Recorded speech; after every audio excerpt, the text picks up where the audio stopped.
Yes, Reena, ma'am, now you can start. Yes, sure, sir. A very warm namaskar and good evening, good morning to everyone present here. Uh, as we all know that CTPD India and CTF Delhi NCR Quality Circle is organizing 10 days national level principals development program, PDP on NAC assessment and accreditation for higher educational institutions. It is an honor to have with us Professor Dr. Renu Gupta ma'am. She is Professor and Dean, School of Education, Sanskrit University, Mathura. And along with her, all the dignitaries from CTPD, India and CTEF, Dr. Satyendra Gupta sir, Dr. Sanjay Kumar Chaudhary sir, Dr. Jugnu Khattar Bhatia ma'am, and Professor Tania Gupta ma'am, who is also the program convener. It is an honor to have all the experts from the field of teacher education with us. And we are very happy that participants who are either the principals or different colleges, as well as the persons leading the IQAC of their respective colleges, are the ones who have been participating in this national program since last many months. And today is the 10th and the final session of this particular PDP. And today's topic is evaluation process and reforms, promoting excellence in higher education institutions.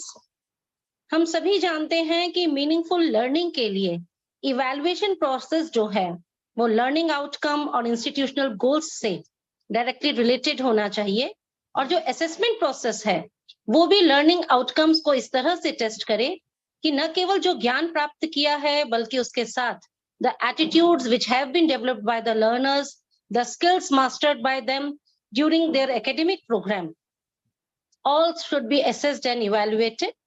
And for this, reform in the evaluation system in higher education institutions was proposed to have the continuous evaluation of students.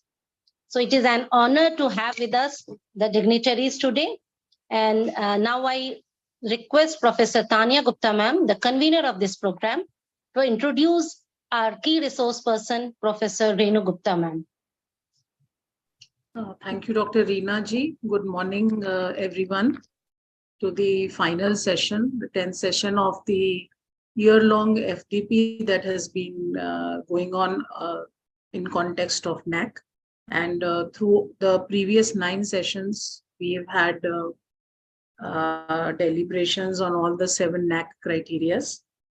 Today, as the co-convener of this Quality Circle program, Dr. Reena ji has mentioned that we are talking about the evaluation system. We all know evaluation and assessment is an important integral part, and it also is directly related to NAC criterion 2. So for this today, we have with us a very established academician, if I would say, a very senior academician who has a rich and diverse experience as an educator as well as an administrator. We are very happy to have with us Professor Renu Gupta ma'am. Ma'am, welcome on behalf of CTPD as well as CTEF Delhi NCR chapter. And I'm very happy that I have been given the opportunity by Reena ji to, though you need no introduction, but as a formality, it is my honor, my privilege to read your profile and let the participants know about your academic journey and your achievements. So, dear colleagues, our participants, I take the honor to introduce Dr. Renu ji to you. Dr. Renu Gupta is a motivated professor driven to inspire students to pursue academic and personal excellence. She constantly strives to create a challenging and engaging learning environment in which students become lifelong scholars and learners. She has a rich and a long experience of teaching and research of 38 plus years. Presently, Professor Gupta is working as the professor and dean at the School of Education, Sanskriti University, Mathura. She has guided MA education more than 200 MEd scholars, MPhil, and 14 PhD students on several projects, dissertations, and theses. She has not confined her interest to teaching only, but has been constantly enriching herself from time to time by participating in conferences, seminars, workshops at the national and international levels through presenting papers and being a resource person. I'm happy to share here that she has authored 40 plus research papers in the field of education that have been published in journals of repute at the national and international level. Recently, her one paper has been accepted by the Oxford University, UK, one in Beijing and one by Tokyo, Japan, regarding spiritual intelligence. Her areas of specialization are qualitative research, teaching methodology, and teacher education, wherein she worked on comparison of teacher education system in India and the US, strategies of teaching and computer-assisted instructions. She has more than 22 books in her name, well accepted by educationists, teacher educators, in-service teachers, and future teachers. She's also a member of the Academic Council, planning boards, executive councils, research committees at the university, and is involved into taking strategic and important decisions about improvement in academic and administrative areas. You'll also be happy to know that she is a peer team member at the NCTE and the NAC. She was the editor-in-chief of the journal Shikshan Anveshika, which has a good repute in the field of education. As well, she is on the editorial board and the advisory board of various reputed journals. Besides, she has the experience of conducting medical entrance tests, CTET, NET, IEEE, bank probation, etc. Recently, she got the award for 100 Most Dedicated Teachers of India by the World Education Congress. She's also associated with different colleges of education as member of the IQAC, and being a keen administrative person, having an acumen, she carries well as a team leader with all the people who work with her. We are very happy to have you with us, ma'am, today. And I'm sure your inputs today, your insights on the session of evaluation and assessment and how it is an important part of the NAC accreditation and also being a part of our academic system. I'm sure the participants are going to gain a lot from you today. Welcome, and over to you, ma'am. Thank you. Thank you, ma'am. Much compliments have been given to me regarding my career. But I believe that all of us should know each other only on the humanitarian ground, because all the teacher educators believe in humanity as well as in the values. The academic part is important, but it is for the institution and it is for the other faculty members, not for the friend circle. And first of all, I congratulate this organization for doing we can say, the best job for the teacher educators, for the education colleges, for the universities to update their knowledge regarding different criteria. And then I am thankful to all of you for inviting me in such a renowned and well-versed and academician to deliver some thoughts on the second criteria of the NAC, that is teaching, learning, and evaluation.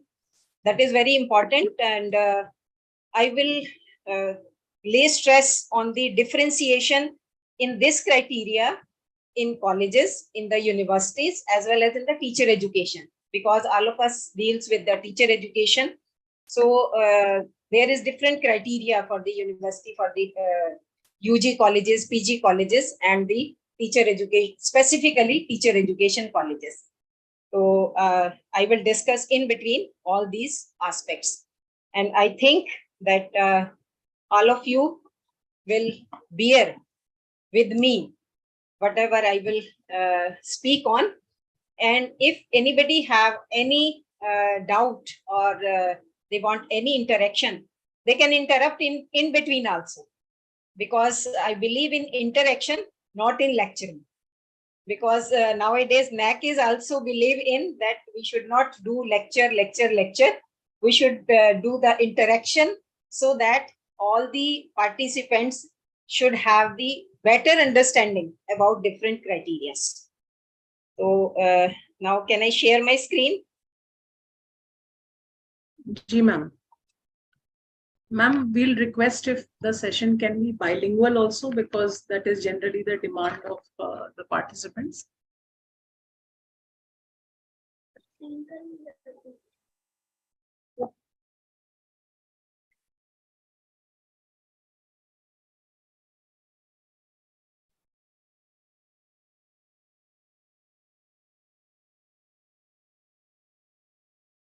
Slideshow.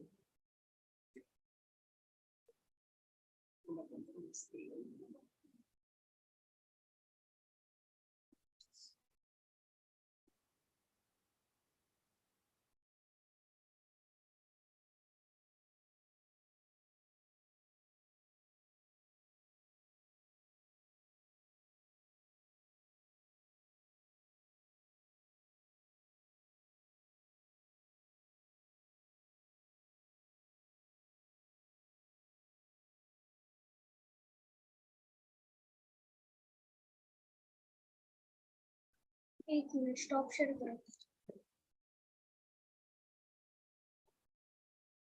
Everyone, Laura here. It's nice to have you back on the channel. I'm sharing with you some practical data solutions, and today's topic is for all of you with Mac computers out there. The question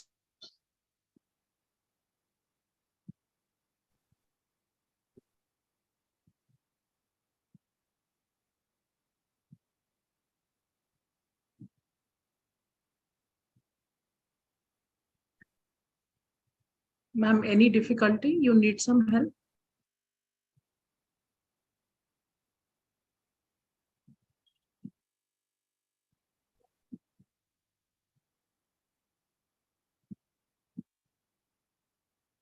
अरे ma'am presentation या तो आप WhatsApp पे मंगा लीजिए, हम share कर देंगे, कोई प्रॉब्लम नहीं है. नहीं करते मैम. इस हाँ जी, अभी विजिबल है, बिल्कुल विजिबल है जी. Is it visible to all? जी मैम, Yes, sir. विजिबल है. Yeah, okay. Because I was not able to find out the slideshow. So again, good morning to all.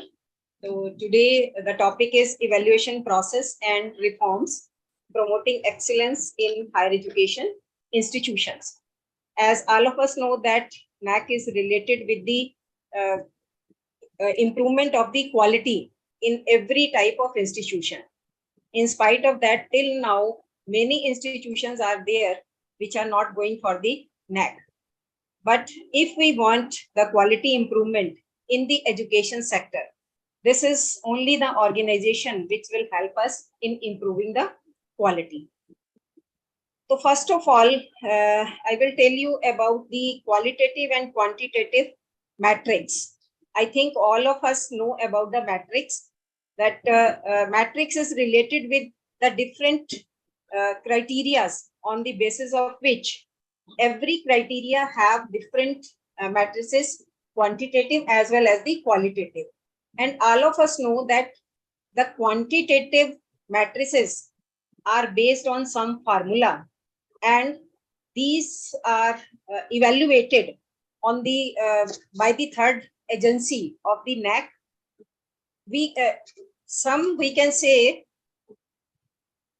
that this is provided, formula is provided by the NAC, that we can judge at our own that how much number or how much count we will have on the basis of our SSR, but it is not the full proof. There is a third agency which will count this quantitative matrices. The qualitative matrices are, we are to write down the description around 500 words or 600 words.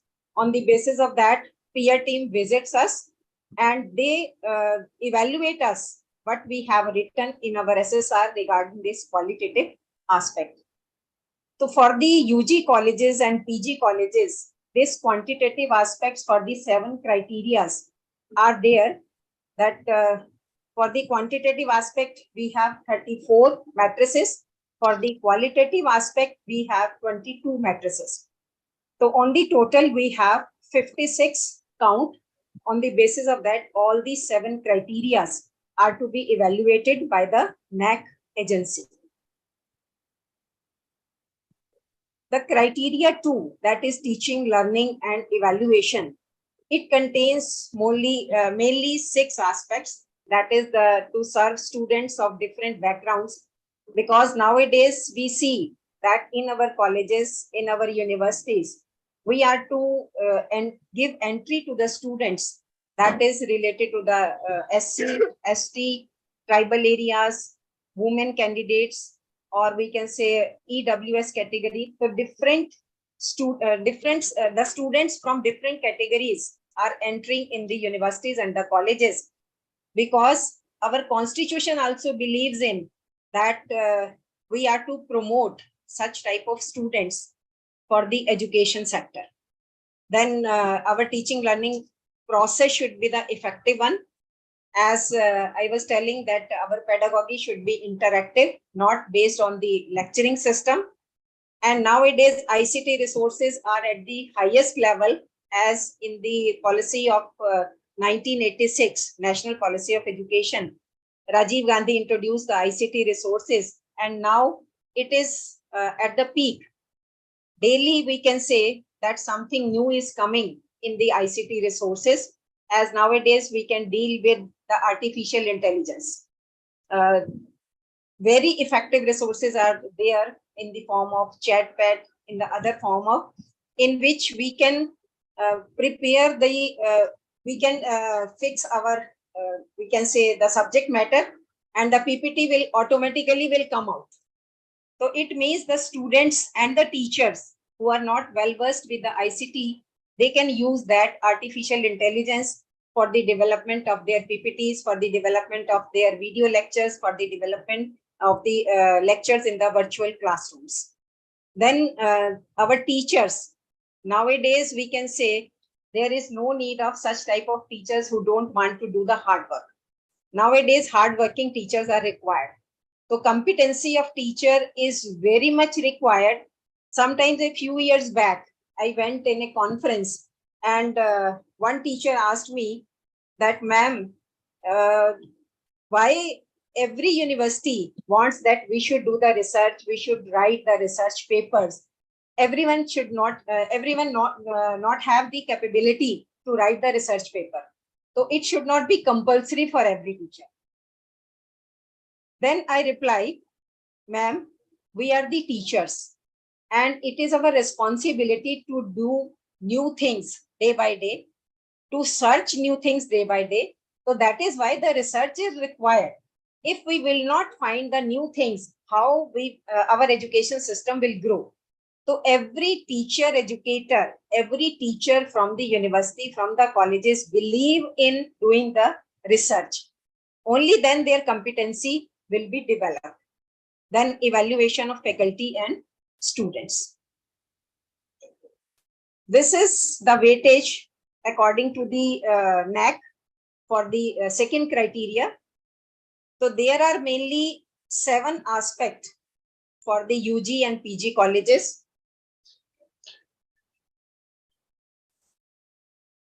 And for the universities also. So first one is student enrollment and profile. Second is student teacher ratio. Third is teaching learning process. Fourth is teacher profile and quality. Fifth one is evaluation process and reforms. So all these 5 aspects have the weightage of 40. The student performance and learning outcomes. Because in the last lecture when I was listening, organized by CTPD, that why the student survey satisfaction report is required, why not the faculty satisfaction report is there. The question raised by Dr. Sanjay Kumar. The student is our outcome. and faculty is the input. If we will, we can say, find out the satisfaction survey of the faculty, it means our input, we are not satisfied with our input. Our input should be of higher quality, because we are dealing with three aspects in the system approach, that is input, process, and output. Input is to be given by the colleges, by the universities, and that teachers should utilize the process in the teaching learning. And then our output is the student. We are making the learning outcomes. If our students are not satisfied after completion of their degree or after completion of their graduation, it means we are not fulfilling our responsibilities. So many responsibilities are there on our hands, on our shoulders, and that is why the much count is there, that is 90 count for the student performance and learning outcome. And less than that, that is student satisfaction survey. So on the whole, 350 count is there, weightage is there for the, we can say, this second criteria, that is teaching, learning, and evaluation. It is 200 for the university, because much weightage is given at the university level to the research section, not at the college section. So at the college section, less weightage is given to the research section. More weightage, maximum weightage is to this second aspect, that is teaching, learning, and evaluation. Now, this is the criteria for the teaching education, teacher education institutions. So there are 8 aspects in the teacher education institution. Here you can see that for the enrollment, because in the teacher education institutions, the very less weightage is given to the enrollment and profile, because sometimes the universities are responsible for the admission process. That is why there is not much weightage is given to the student enrollment and profile. Then honoring student diversity, that is the different criteria, different section is added for the teacher education colleges, which is not in the UG colleges or PG colleges or the university section. Only 30 weightage is given to the honoring student diversity. This student diversity is already included in the student enrollment at the university level and at the college level. Then third one is the teaching learning process. Here you can see the number is 70. It means we are giving very much weightage to the teaching learning process, because in the teacher education institutions, we are dealing with the student interns. So if our teaching learning process is not effective, it will lay, we can say, the impact on the school education, because they, what type of teachers we are producing, that will affect our school education, because we are providing the teachers to the schools at the primary level, at the secondary level, at the elementary level, and at the higher secondary level, as well as we can say at the college level also, at the university level also, after doing the MEd and PhD. So that is why teacher learning process is very important in the teacher education institution. Then you can see that maximum weightage is given to the competency and skill development. That is 100 weightage is given to them, because here, when the students are coming, as nowadays all of us know that 4-year integrated courses has been introduced by the NCTE. The main focus behind is that when in the, we can say, law, in the engineering, in the medical, in all the other profession, in the agriculture, the students are entering after +2. Whereas in teacher education, the students were entering after the graduation, and they are not, many of them are not coming by their will. Many of them are coming by force. Sometimes parents are saying कि कोई बात नहीं, और कहीं admission नहीं मिला और कुछ नहीं है, तो आप जो है वो बीएड कर लीजिए. So it means it is not at their will. So that is why now 4-year integrated courses has been introduced by the NCTE, that after +2, the students have in their mind that they are to go for the teaching profession. And 4 year is a very, we can say, the large number of the years, that during these 4 years, we can very well prepare them for being an effective teacher. That is why the competency and skill development has given the more weightage, maximum weightage, that is 100 weightage is given to this criteria. In this, the internship is included. In this, the micro skill is included, simulated teaching is included. Then the other skills are developed during this, on the basis of this criteria. It means that teaching skill, we have to make them perfect, not only in the teaching skill, in the values, in the character, in the competency, all these skills are to be developed in this criteria. Then teacher profile and quality, that is also required. That is the same as in the UG colleges, PG colleges, and the universities. Then evaluation process.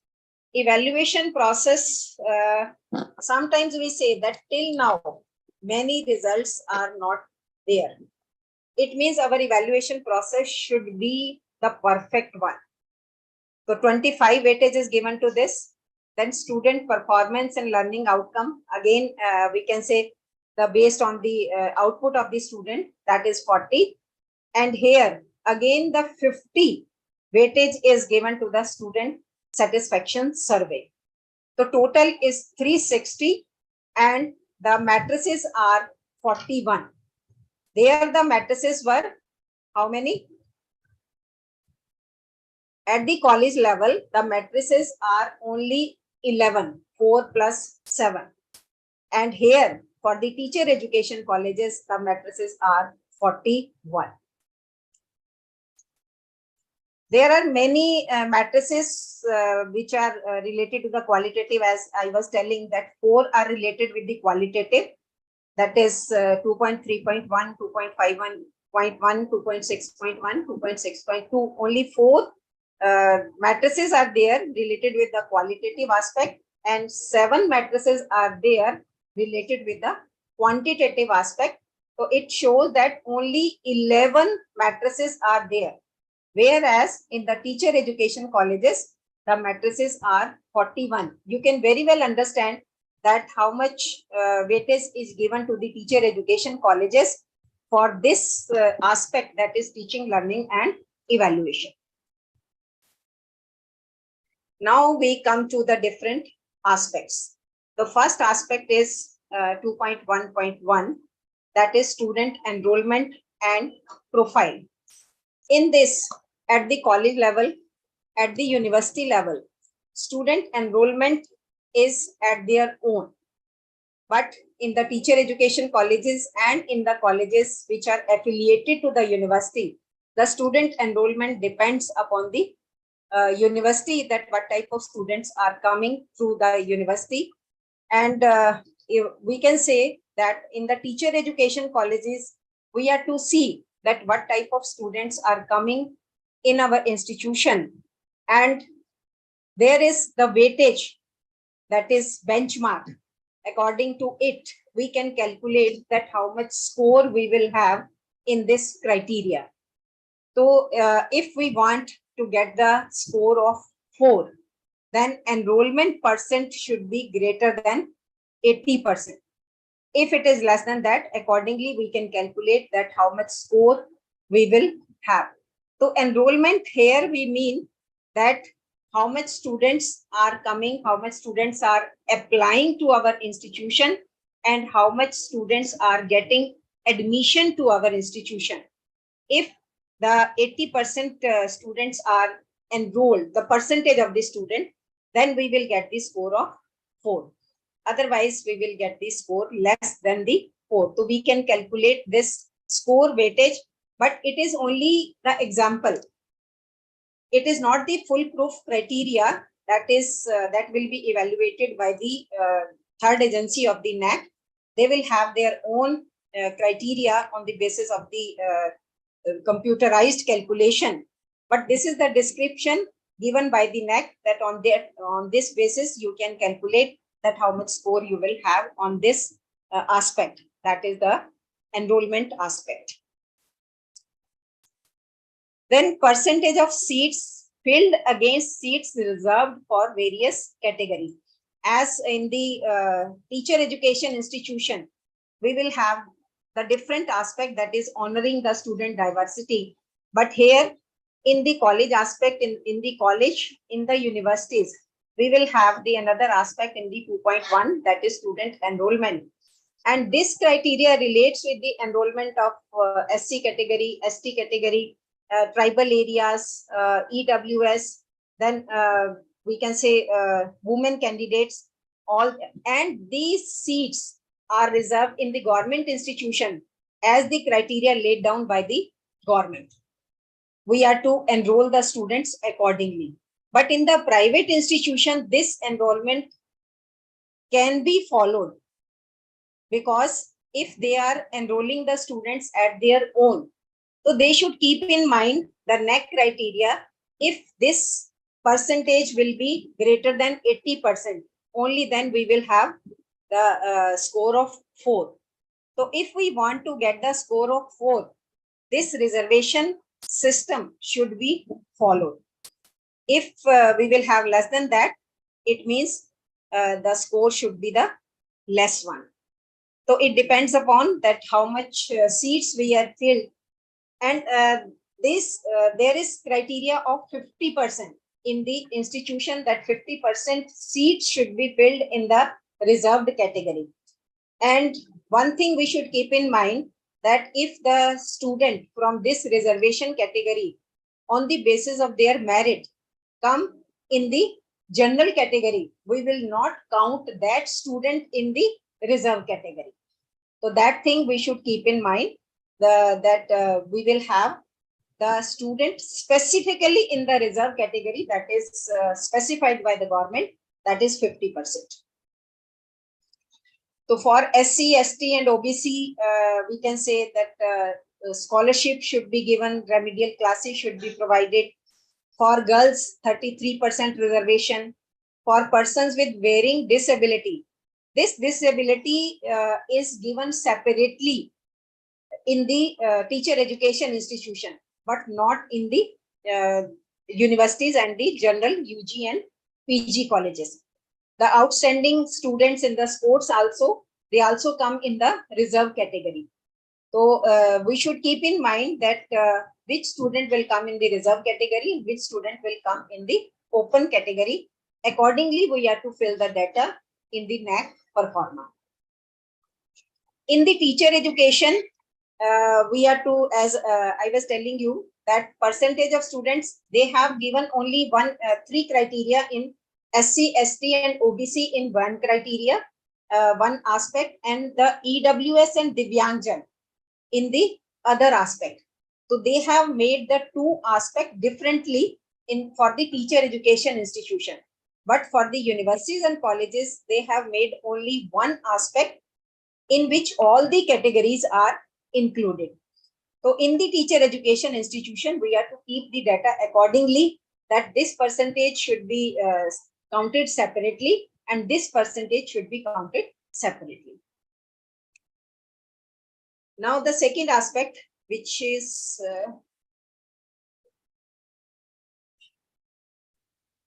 the different one in the teacher education institution, not for the universities and the simple, we can say UG colleges and PG colleges, that first of all, we should do the assessment at the entry level so that we can know that what level they have, and accordingly we will plan that what type of remedial classes, what type of special classes, what type of mentoring process we have to give to the student to prepare them to come at the level of the other student. So that is why at the entry level, we should assess them. We can assess them only on the basis of the observation or on their achievement level at the school level, or we can say we can conduct the test also. So it depends upon the institution. There are different aspects given by the NAC that this criteria should be followed to assess their achievement at the entry level so that we can plan accordingly. Then what type of mechanism we are opting to honor student diversity, that what are their learning needs, or what type of families from they are coming, that what type of diversity they are having, what type of profile they are having. So it means we are to find out, we are to write down that what mechanism we are following in our institution to honor this student diversity. Because sometimes we can say that if sometimes these students can feel the inferiority complex, that they are not fulfilling the achievement level of the general category students. So to honor them, we are to prepare them accordingly so that they can compete with the general level students.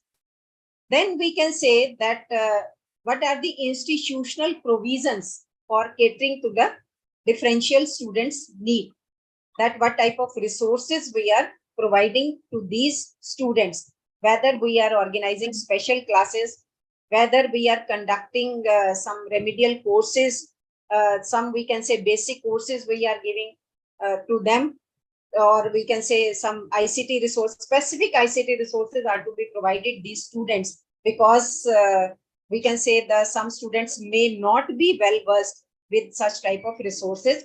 So that is why here the teacher education institutions should find out that what type of provisions they are to set up, and the different aspects are given by the NAC, and we are to tick only one, that this provision we have in our institution. And this fourth aspect that is very, very important, student mentor ratio. In the NP 2020 also, much preference is given to the mentoring. Here sometimes which we can say the experience I have in the mentoring process, what we are doing, we are conducting the meetings, and we are conducting the meetings of 20, 25, 30 students, because if we see the actual condition in our teacher education institution, how many teachers are required in the institutions, we have very less number on the according to the requirement. When we have less number of students, less number of teachers and more number of students, it means for the mentoring process, we will have more students against one teacher. And one teacher can't mentor a large number of students. A one teacher, if we want the mentoring process in an effective way, only 5 to 6 students should be under one teacher. Because for the whole academic year, for the whole graduation period, whether it may be 3-year course, whether it may be 4-year course, whether it may be 2-year course, for the whole process, that for first year, if 6 students are given to one mentor, it means till the graduation is completed of that student, that teacher will remain the mentor of that student. It means for the whole graduation period, he will understand each and every aspect of this mentee, and accordingly he will plan, accordingly he will guide, accordingly he will conduct some different type of provide some different type of resources. So it means mentoring process is very, very important for such type of teach in the teacher education institution as well as in the universities, at the universities and UG and PG colleges. So it means we are to lay much stress on the mentoring process, because when we are writing something on this mentoring process in the NAC SSR, so it should be very, very effective, that what mentoring process we are opting in our institution and how many students are benefited from this mentoring process. I can give you one example of mine, that the student which I have mentored 20 years ago, till now, he remains in touch with me. Whenever he or she has some problem, she calls me, ma'am, I have this problem, kindly give the solution. So this type of mentoring should be the lifelong mentoring.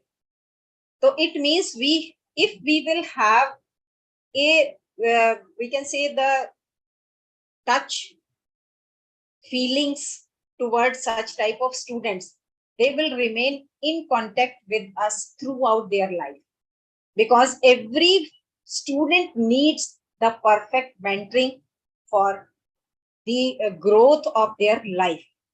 So it shows that student mentoring ratio should be the perfect one, but in reality, it is not in the institution as well as in the universities also. Then this one related with the first aspect. Now we will come to the second aspect. Second aspect which we have covered for the teacher education colleges, that is student honoring system. The second aspect in the universities and the colleges is the student teacher ratio. Here we can say that reality and the artificiality is different in the institutions. The benchmark given by the NAC, that if we will have the 20:1 ratio, that against one teacher we have the 20 students, then we will get the score of 4. If we will have less than that, and we can see that in the government institutions, this level can be, this benchmark can be fulfilled. But in the private institutions, it is very, very difficult to achieve this benchmark. But we should try. But why the NAC is saying that? If this ratio will be there, this ratio fulfill the criteria of the mentoring process also. If this ratio will be 20:1, so it means mentoring process will be the perfect one. If this ratio will be less than that, it will affect the mentoring process also. Then the main aspect, that is teaching learning process.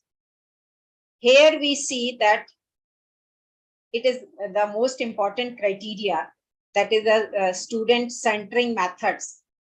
In this, that NAC is laying stress that we should opt such type of methods as we can say experiential learning, participative learning, problem solving, etc., in which the students remain interactive. We should not opt the lecturing method or textbook method. And discussion method also, that is not too much should be used, because there the students don't, we can say, interact too much. In the experiential learning, if we see that what is the experiential learning, that is learning by doing. The student should work in the labs, in the we can say activity center.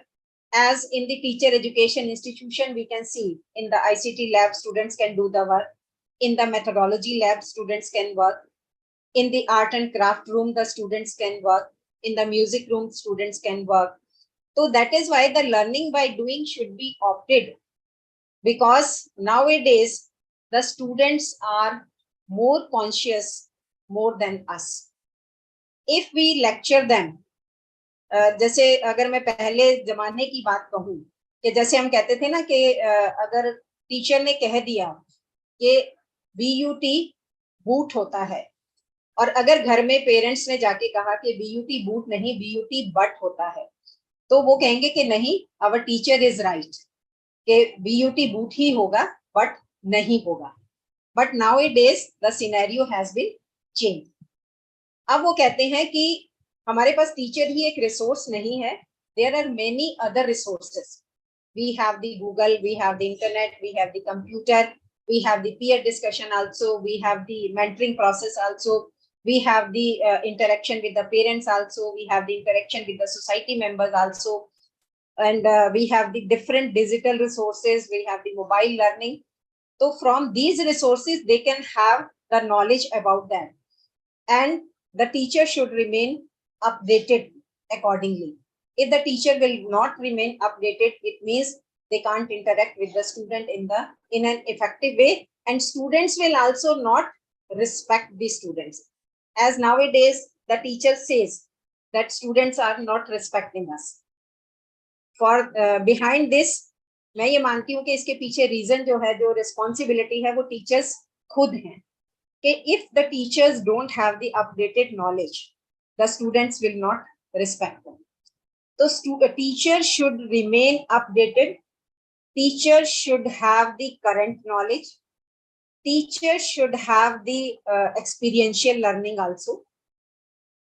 On the basis of that, only they can provide the experiential learning to the students. In this we can say the formulation of plan is very, very important, that how they can plan. As nowadays we can say the 5E plan is there.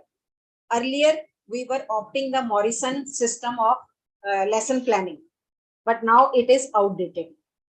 Now we are to opt this 5E's plan, that based on interaction, based on exploring, based on experiences. So it means this plan will provide the experiential learning to the student. For this, another aspect is participative learning. In participative learning, we can say the group discussions can be there, presentations should be there. Socratic method depends, which we know that this is the question answer method.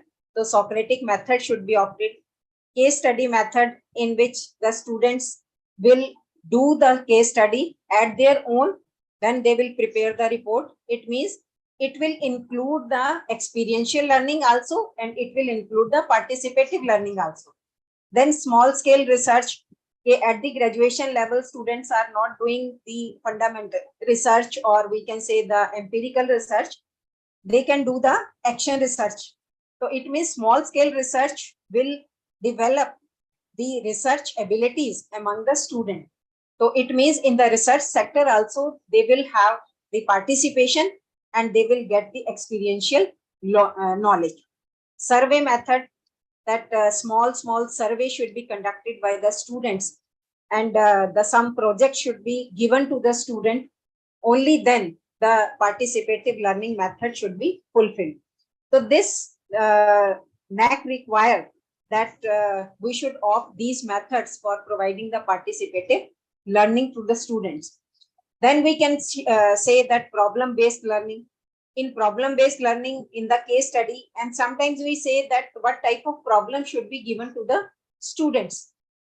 Sometimes the students should select the problems themselves, that what type of problems they feel in their locality, in their nearby area. On that problem, they can do the research, and this problem-based learning, they can have that what are the reasons behind this problem, what is the process to solve this problem. And in problem-based learning, follow-up action should also be followed. If follow-up action is not there, it means only the theoretical aspect will be included, not the practical aspect. The students should be encouraged to apply the follow-up section also to involve in the problem-based learning. We can opt the case study method, we can opt the group discussion method for this. In spite of this, for the teacher education institution, these aspects are included by the NAC, that students are encouraged to use ICT support. Sometimes we can say in teacher education colleges, we should have the projector in every class. We should have the perfect ICT lab, so that the students can be involved in utilizing this ICT lab, how they can use the learning apps, how they can use the find out the online material. Sometimes क्योंकि जो Google है, मैं उसको कई बार Google बाबा कहती हूँ, क्योंकि Google जो है वो हमें हर तरह की नॉलेज प्रोवाइड नहीं करता है. तो that is why teacher is required. कि जब कंप्यूटर्स आए थे स्टार्टिंग में 2016 में, तो तब जो है ये देखा गया था कि टीचर्स ने ये कहना शुरू कर दिया था कि अब तो कंप्यूटर जो है वो टीचर का स्थान ले लेंगे, टीचर को रिप्लेस कर देंगे. अब टीचर को कोई नहीं पूछेगा, स्टूडेंट नहीं पूछेंगे, कि स्टूडेंट्स जो भी नॉलेज गेन करेंगे वो कंप्यूटर से नॉलेज गेन कर लेंगे, but I don't believe in that, because teacher is always required. Why teacher is required? When the students are getting the knowledge from the Google, they don't know what is right, what is wrong. Google is providing different type of knowledge to the student. So that is why the teacher is required. They can guide the student that what type of knowledge is the correct one, what type of knowledge is the beneficial one, and what type of knowledge is not beneficial for the students. They should not read this article, they should read these articles. So that is why the ICT labs should be the perfect one, and students have the opportunity to utilize that ICT lab in the teacher education institution. Then another aspect is ICT support is used by the student in various learning situations. That how much support is provided by the education colleges to the student, because these aspects are specifically related to the teacher education institutions by the NET, because they know that these teachers are to go in the schools. If they are not well versed in these aspects, it means they will not be able to guide the school students in the proper way. So that is why when they are we can say pre-service teachers at that level, they should have such type of facilities, such type of knowledge, so that in the real life when they will go to the schools, they can utilize it. जब ये हमारे जो smart boards आए थे, अभी भी बहुत सारे इंस्टीट्यूशन ऐसे हैं जहाँ की स्मार्ट बोर्ड्स अवेलेबल नहीं है.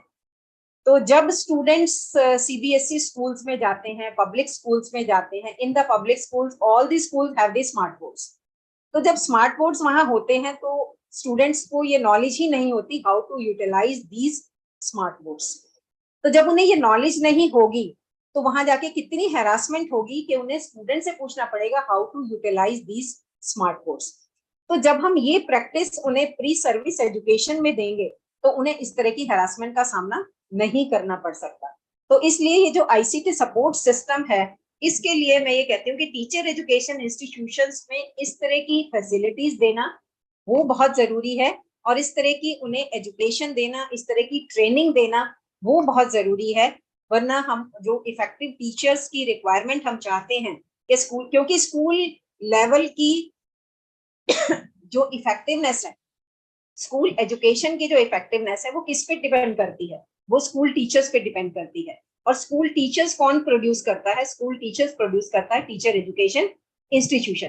तो सबसे पहले अभी आप देखोगे कि जो आपने एनईपी 2020 का पढ़ा होगा कि इसमें जो अभी तक प्रेजेंट सिनेरियो में टीचर एजुकेशन इंस्टीट्यूशंस हैं उनकी बहुत खराब हालत है. In real terms they are not providing the good teachers to the society. तो इसलिए अब ये बहुत ज्यादा स्ट्रेस दिया जा रहा है कि टीचर एजुकेशन इंस्टीट्यूशंस को ज्यादा से ज्यादा इम्प्रूव किया जाए, ताकि जो हमारी आने वाली जनरेशन है उनको अच्छे टीचर्स मिल सकें. अभी आपने भी कोरोना टाइम में भी महसूस किया होगा कि बहुत सारे स्कूल्स में टीचर्स ऐसे थे जिन्हें ये नहीं पता था, क्योंकि एकदम से ऑनलाइन जो एजुकेशन सिस्टम स्टार्ट हो गया, कोरोना में स्कूल बंद हो गए, तो they don't know how to provide the online education to the student. तो जो ट्रेनिंग अगर उन्हें पहले ही टीचर एजुकेशन इंस्टीट्यूशन में मिली होती तो इस तरह की प्रॉब्लम्स का उन्हें सामना नहीं करना पड़ सकता था. तो ये तो प्रॉब्लम्स वो कहते हैं ना, कभी भी अराइज, किसी भी समय कोई भी प्रॉब्लम आ सकती है. तो we are to prepare the students to solve the that is problem based learning, कि किस तरह की प्रॉब्लम आ जाए तो उस प्रॉब्लम को आपको कैसे सॉल्व करना है. तो आईसीटी रिसोर्सेज, आज बहुत सारे टीचर्स ऐसे हैं जिन्हें कि आर्टिफिशियल इंटेलिजेंस के बारे में नहीं मालूम, आर्टिफिशियल इंटेलिजेंस के जो रिसोर्सेज हैं उनके बारे में नहीं मालूम. तो जब उनको नहीं मालूम तो how they will provide the knowledge to the school students that how to utilize this artificial intelligence, and that is very very useful for the school students also. Then the next aspect is mentoring, जो कि पहले ही मैं explain कर चुकी हूँ कि continual mentoring is provided by the teachers for developing professional. क्योंकि इसमें जो mentoring है, अब मेंटरिंग में अगर टीचर के पास कम मेंटी होंगे तभी वो मेंटरिंग सही ढंग से कर पाएगा कि इसमें जो हमारी स्किल्स हैं, अब हम माइक्रो स्किल्स कराते हैं, आप सभी से मैं बाद में पूछना भी चाहूंगी कि जो हम माइक्रो स्किल्स कराते हैं, क्या हम कहते हैं कि स्टूडेंट इन माइक्रो स्किल्स में परफेक्ट हो जाता है? हम कितने दिन कराते हैं? एक स्किल 1 दिन, 2 दिन, 3 दिन, और एक स्किल में 2 दिन में या 1 दिन में परफेक्शन नहीं हो सकती। वो सब हम सिर्फ नेम सेक कराते हैं कि हमने 5 स्किल्स करानी है, हमने 5 स्किल्स वो स्टूडेंट्स को करवा दी, जबकि स्टूडेंट्स को ना तो उनके जो कंपोनेंट्स हैं वो क्लियर हो पाते हैं सही ढंग से, और ना ही उन स्किल्स को इवन स्कूल में जब वो टीचिंग के लिए जाते हैं तब तक वो ये भी परफेक्शन उनमें नहीं आती how to ask the question. जो क्वेश्चनिंग स्किल जो सबसे इंपॉर्टेंट है, कि जब हमें क्वेश्चन फ्रेमिंग ही नहीं आता है, जो मैं इवैल्यूएशन पे भी आऊंगी, जब हम इवैल्यूएशन के लिए भी क्वेश्चन फ्रेम करते हैं तो वो क्वेश्चन भी हमारे परफेक्ट नहीं होते हैं। तो जो इवैल्यूएशन में हमारा जो ब्लूम टैक्सोनॉमी के अकॉर्डिंग हम कहते हैं कि क्वेश्चन फ्रेमिंग होनी चाहिए, कि कौन से क्वेश्चन हम जो है वो नॉलेज एस्पेक्ट को इवैल्यूएट करने के लिए कर सकते हैं, कौन से क्वेश्चन हम जो हायर लेवल की लर्निंग को इवैल्यूएट करने के लिए कर सकते हैं, तो वो भी स्टूडेंट्स को नहीं आते हैं। तो इसके लिए जरूरी क्या है कि कॉन्टिन्यूअल मेंटरिंग इज रिक्वायर्ड। फिर institution provide exposure to student about recent development.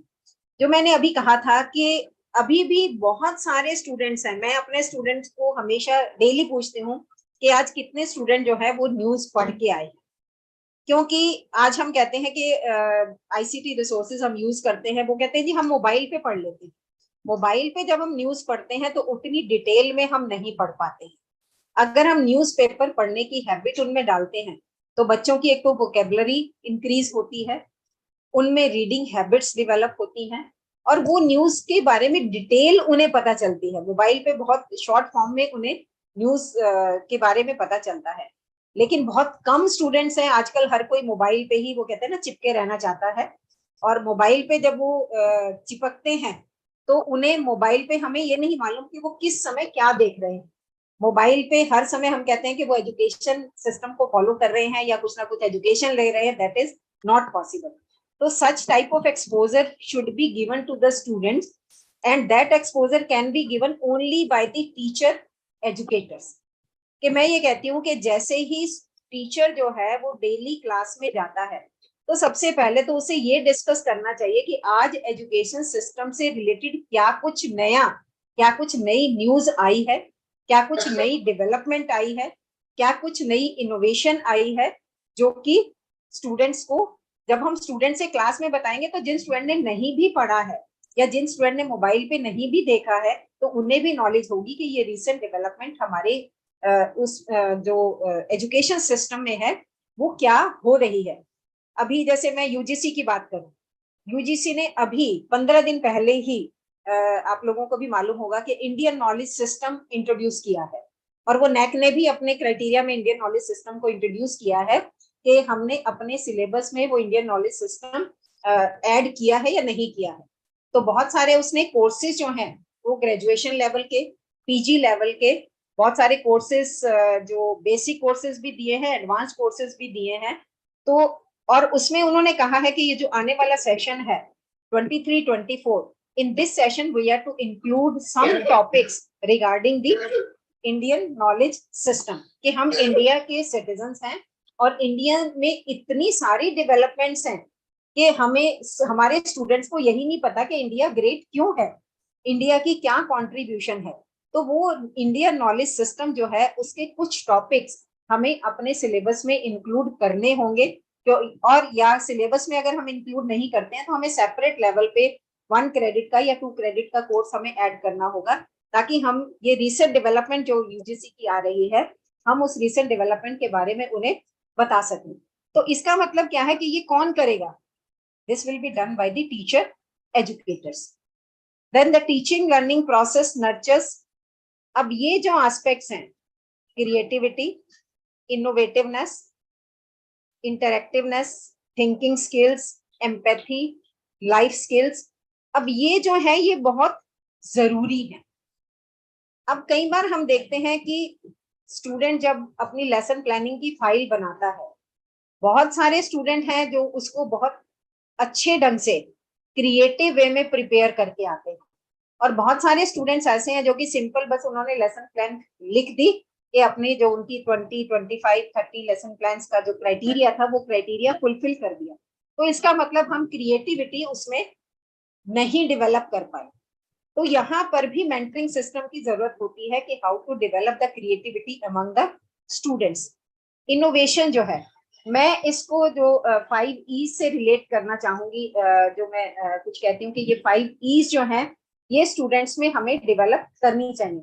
वो 5 I's क्या है कि सबसे पहले तो हमें इंस्पायर करना है स्टूडेंट्स को। वो इंस्पिरेशन कहाँ से आएगी कि जैसे इसके बारे में मैं कोटेशन भी वो मेरी बुक में भी मिलती है कि हम अच्छा टीचर किसे कहते हैं। हम स्टार्ट करते हैं, ए पुअर टीचर टेल्स, कि जो सिर्फ क्लास में बताता है, लेक्चर देता है कि बुक्स में क्या लिखा है, उसको हम बेचारा अध्यापक कहते हैं। एन एवरेज टीचर एक्सप्लेन्स, जो बुक्स में लिखा है वो उसको कुछ अपने वर्ड्स में एक्सप्लेन करता है, उसको हम एवरेज टीचर कहते हैं। ए गुड टीचर डिमॉन्स्ट्रेट, वो कुछ कर्म क्लास में करके दिखाता है कि जो भी, मान लो जैसे मैं स्किल की बात करी थी, तो वो स्किल को डिमॉन्स्ट्रेट करता है, या जो हमारे मेथड्स हैं उन मेथड्स को डिमॉन्स्ट्रेट करता है कि how to utilize this method. And the best teacher who inspires. अब कई बार हम कहते हैं ना कि क्लास में बच्चा अटेंडेंस के लिए तो आ जाता, कि फिजिकली वो क्लास में प्रेजेंट है, लेकिन मेंटली वो कहाँ है वो टीचर को नहीं पता, और वो मोस्टली मैं कहती हूँ कि पीछे जाके बैठ जाते हैं कि टीचर को ये पता ही ना हो हम कर क्या रहे हैं। तो जब तक हम फिजिकली और मेंटली दोनों टाइप से स्टूडेंट को क्लास में नहीं लाएंगे, तब तक चाहे हम कितना इफेक्टिव उनको पढ़ा लें, तब तक हम कहते हैं कि जो हमारा जो लर्निंग आउटकम है वो लर्निंग आउटकम हमारा सेटिस्फैक्टरी नहीं हो सकता। तो सबसे पहले तो हमें स्टूडेंट्स को इंस्पायर करना है, और वो इंस्पायर हम कैसे कर सकते हैं, ये जो हमारी सारी है क्रिएटिविटी, इनोवेटिवनेस, थिंकिंग स्किल, जब ये हम क्लास में सब कुछ अपने लेक्चर में शो करेंगे, तभी स्टूडेंट को ये पता होगा कि आज अगर मैंने लेक्चर मिस कर दिया इस टीचर का, तो पता नहीं क्या कुछ मुझे मिलने से रह जाएगा। अगर टीचर की इमेज अगर ऐसी होती है, तो मैं कहती हूँ हमें जबरदस्ती क्लास में स्टूडेंट को लाने की जरूरत ही नहीं होगी, कि हमें ये नहीं कहना पड़ेगा अटेंडेंस तुम्हारी इतनी है और अटेंडेंस शॉर्ट हुई तो तुम्हें जो है वो रोल नंबर नहीं दिया जाएगा। हमें इस तरह के रूल्स बनाने ही नहीं होंगे, क्योंकि every student want to attend the class. बहुत सारे टीचर्स के मेरे पास एग्जांपल्स हैं कि जो टीचर्स की स्टूडेंट जो है वो, उनकी अगर खिड़की में भी उनको जगह मिल जाए खड़े होने की, उनका लेक्चर सुनने के लिए, कि क्लास में जगह नहीं है बैठने की, तो वो खिड़की में भी खड़े होकर उनका लेक्चर सुनना चाहेंगे। तो that perfection should come in the teaching learning process of the faculty. लेकिन वो उसके लिए जरूरी क्या है कि उसके लिए मेहनत जरूरी है। उसके लिए आपको ये नहीं है कि रटा रटाया आप चले गए क्लास में कि और 40 मिनट्स का लेक्चर आपने डाइस पे खड़े होके दे दिया, now my period is over, उसके बाद क्लास से बाहर हो गए। तो that teaching learning process should not be opted by the teachers. Second इसमें आई है इंफ्रास्ट्रक्चर, कि क्लास में अब कई बार देखो टीचर भी इफेक्टिव कब होगा, जब उसे क्लास में कुछ ना कुछ इंफ्रास्ट्रक्चर मिलेगा। अब टीचर जो है कुछ एक्टिविटी करके दिखाना चाहता है, तो वो इंफ्रास्ट्रक्चर मान लो उसके पास अवेलेबल नहीं है। प्रोजेक्टर से कुछ दिखाना चाहता है, प्रोजेक्टर क्लास में अवेलेबल नहीं है, तो इसके लिए स्कूल या कॉलेज रिस्पॉन्सिबल है कि उसे इंफ्रास्ट्रक्चर अवेलेबल कराना चाहिए, ताकि वो अपने टीचिंग लर्निंग प्रोसेस को इफेक्टिव बना सके। फिर है इंटरेस्ट। अब स्टूडेंट का इंटरेस्ट उसमें क्रिएट करना जरूरी है।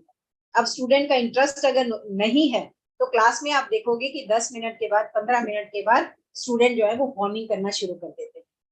अगर आज आप मेरा लेक्चर सुनते सुनते करना शुरू करो तो मुझे बता देना, तो आई विल स्टॉप इट। तो क्लास में जब वो इस तरह की हैबिट्स उनमें डेवलप होती है, या इस तरह का रिएक्शन उनका आना शुरू हो जाता है, तो इसका मतलब उनका इंटरेस्ट जो है उस सब्जेक्ट मैटर में नहीं आ रहा है। फिर है इम्पिटस, ये बहुत जरूरी है। इम्पिटस क्या है कि स्टूडेंट्स का रिएक्शन जो है वो एकदम से आना चाहिए उस एक्ट को करने के लिए, उस काम को करने के लिए। और वो उस काम को करने के लिए उनका रिएक्शन कब आएगा, जब उनका ये जो इंफ्रास्ट्रक्चर अवेलेबल होगा, उनका इंटरेस्ट क्रिएट होगा और उनपे इंस्पिरेशन होगी, जो हम कंस्ट्रक्टिविज्म की बात करते हैं। तो वो नया कभी कर पाएंगे, नया कंस्ट्रक्ट तभी कर पाएंगे जब उनमें कुछ ना कुछ इंटरेस्ट होगा, इम्पिटस होगा कि वो उसका रिएक्शन शो करना चाहेंगे। जैसे कि अब क्लास में आप कभी कह दो कि हम जो है, हमें जो है कल क्लास को डेकोरेट करना है, अब वो कौन कौन स्टूडेंट जो हैं वो इसकी डेकोरेशन के लिए अपने अपने हाथ खड़े करते हैं कि वो इसमें अपनी जो है वो इन्वॉल्वमेंट देंगे। तो इसमें अगर स्टूडेंट में ये क्रिएटिविटी है, इनोवेटिवनेस है, तो सारी क्लास के हाथ खड़े हो जाएंगे, और अगर नहीं है तो उसमें से 2-4 बच्चे ही जो सामने आएंगे। तो इसका मतलब क्या है कि इम्पिटस के लिए हमें बच्चों को तैयार करना है। और 5th आई इज इनोवेशन। जो हम रिसर्च माइंडेड जो हम बच्चों को बनाना चाहते हैं, तो वो रिसर्च माइंडेड बनाने के लिए उनको कुछ ना कुछ इनोवेट करने के लिए तैयार करना जरूरी है। कि हमने ये टीचिंग लर्निंग जो प्रोसेस है या मेथड जो है वो हमने बता दिया। अब इसमें तुम बताओ कि क्या हम नया ऐड कर सकते हैं, क्या हम आईसीटी रिसोर्सेज को किस तरह से और इफेक्टिव है। जैसे मैं कहूँ कि आज मेरी पीपीटी जो है वो इफेक्टिव नहीं है, सिंपल राइटिंग है, लेकिन अगर स्टूडेंट इफेक्टिव होगा तो वो इसको इतने सुंदर वे में इसको बनाएगा कि उसको देखते ही सभी स्टूडेंट्स में क्रिएटिविटी आएगी कि नेक्स्ट स्लाइड में क्या आने वाला है। तो ये क्रिएटिविटी जो ये इनोवेटिवनेस है ये आज की जनरेशन में बहुत ज्यादा है, लेकिन इस इनोवेटिवनेस को क्रिएट करने के लिए टीचर की हेल्प जरूरी है।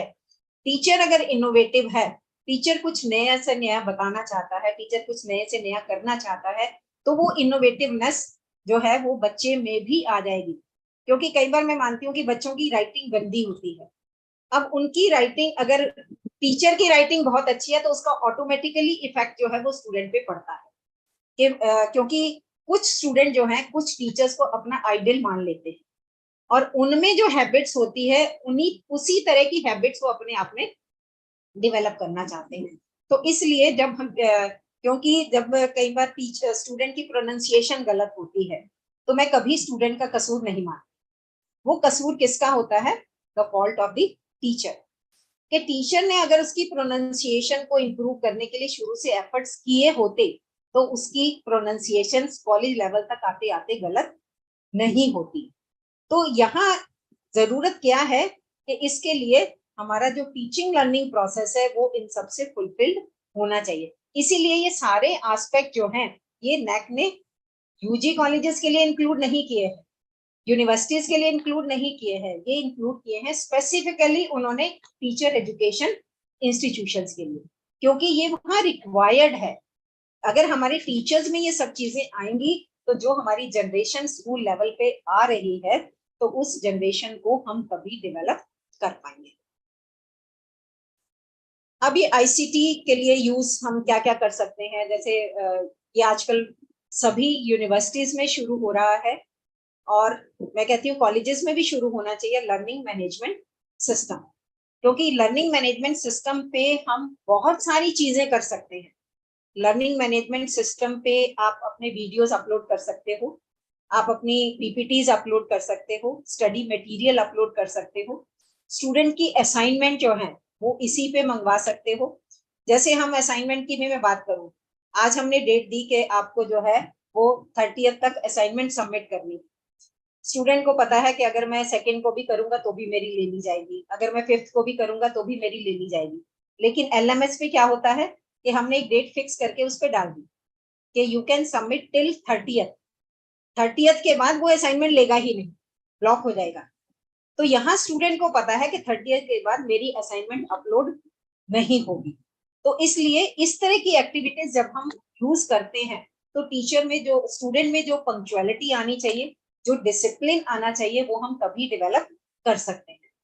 फिर गूगल से जो डॉक्यूमेंट शीट्स हमारे सामने आती हैं वो हम यूटिलाइज कर सकते हैं, वीडियोस हमारे पास अवेलेबल होते हैं, फिर जूम है, वेबएक्स है, गूगल मीट है, जिसके थ्रू हम स्टूडेंट से इंटरेक्ट कर सकते हैं।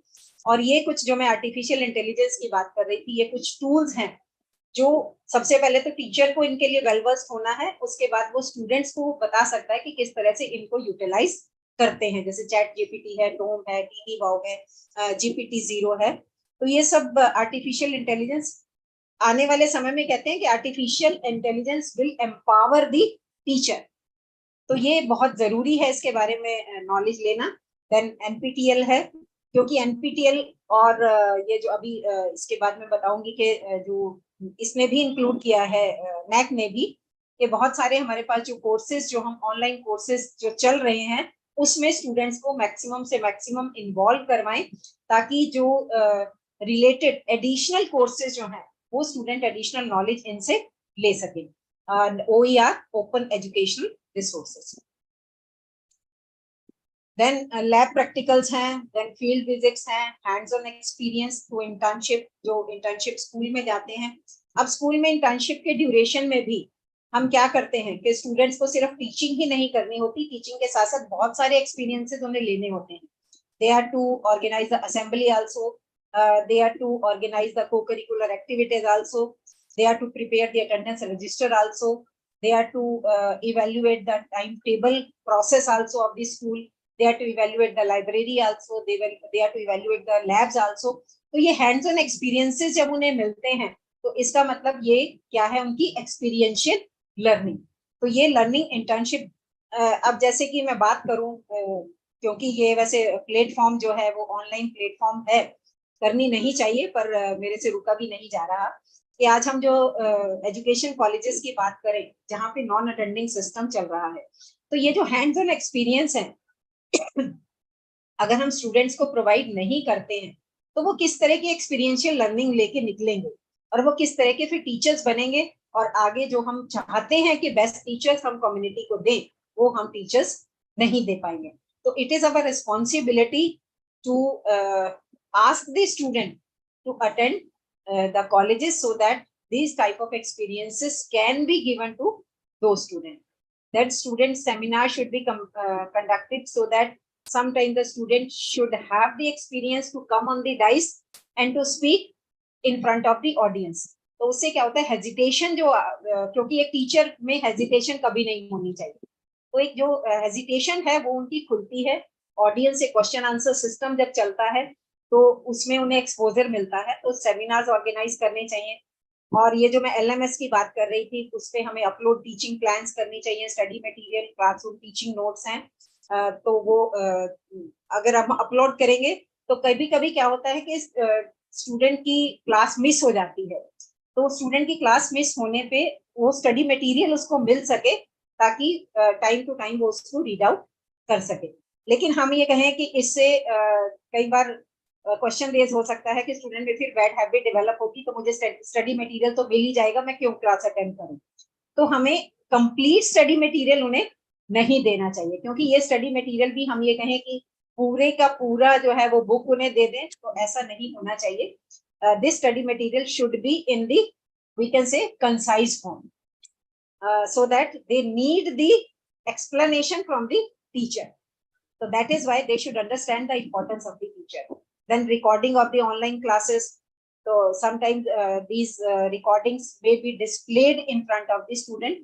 Then access of online journal and books from the library. ये भी NAC की requirement है कि हमारी लाइब्रेरी में जो ऑनलाइन जर्नल्स और बुक्स अवेलेबल होनी चाहिए, क्योंकि आजकल हम कहते हैं ना कि आजकल क्या, बहुत पुराने समय से भी बुक्स और जर्नल्स जो हैं वो प्रिंट फॉर्म में बहुत ज्यादा नहीं अवेलेबल थे, और अब प्रिंट फॉर्म में हम ये कहते हैं कि हमारे पास पेपर की भी शॉर्टेज हो जाती है, क्योंकि पेपर के लिए हमें जो है वो ट्रीज काटने पड़ते हैं। ट्रीज काटेंगे तो एनवायरनमेंट को अफेक्ट होगा, तो उस एनवायरनमेंट की इफेक्टिवनेस को बढ़ाने के लिए भी जरूरी है कि पेपर का हम इफेक्टिव वे में कम से कम यूज करें।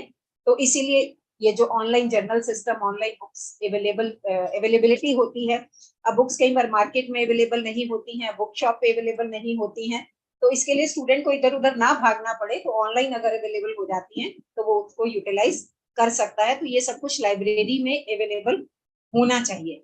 तो मोस्टली यूनिवर्सिटीज में तो अवेलेबल होता है, लेकिन कॉलेजेस में ये थोड़ा कम लेवल पे होता है, तो कॉलेजेस में इसको इंट्रोड्यूस करना चाहिए।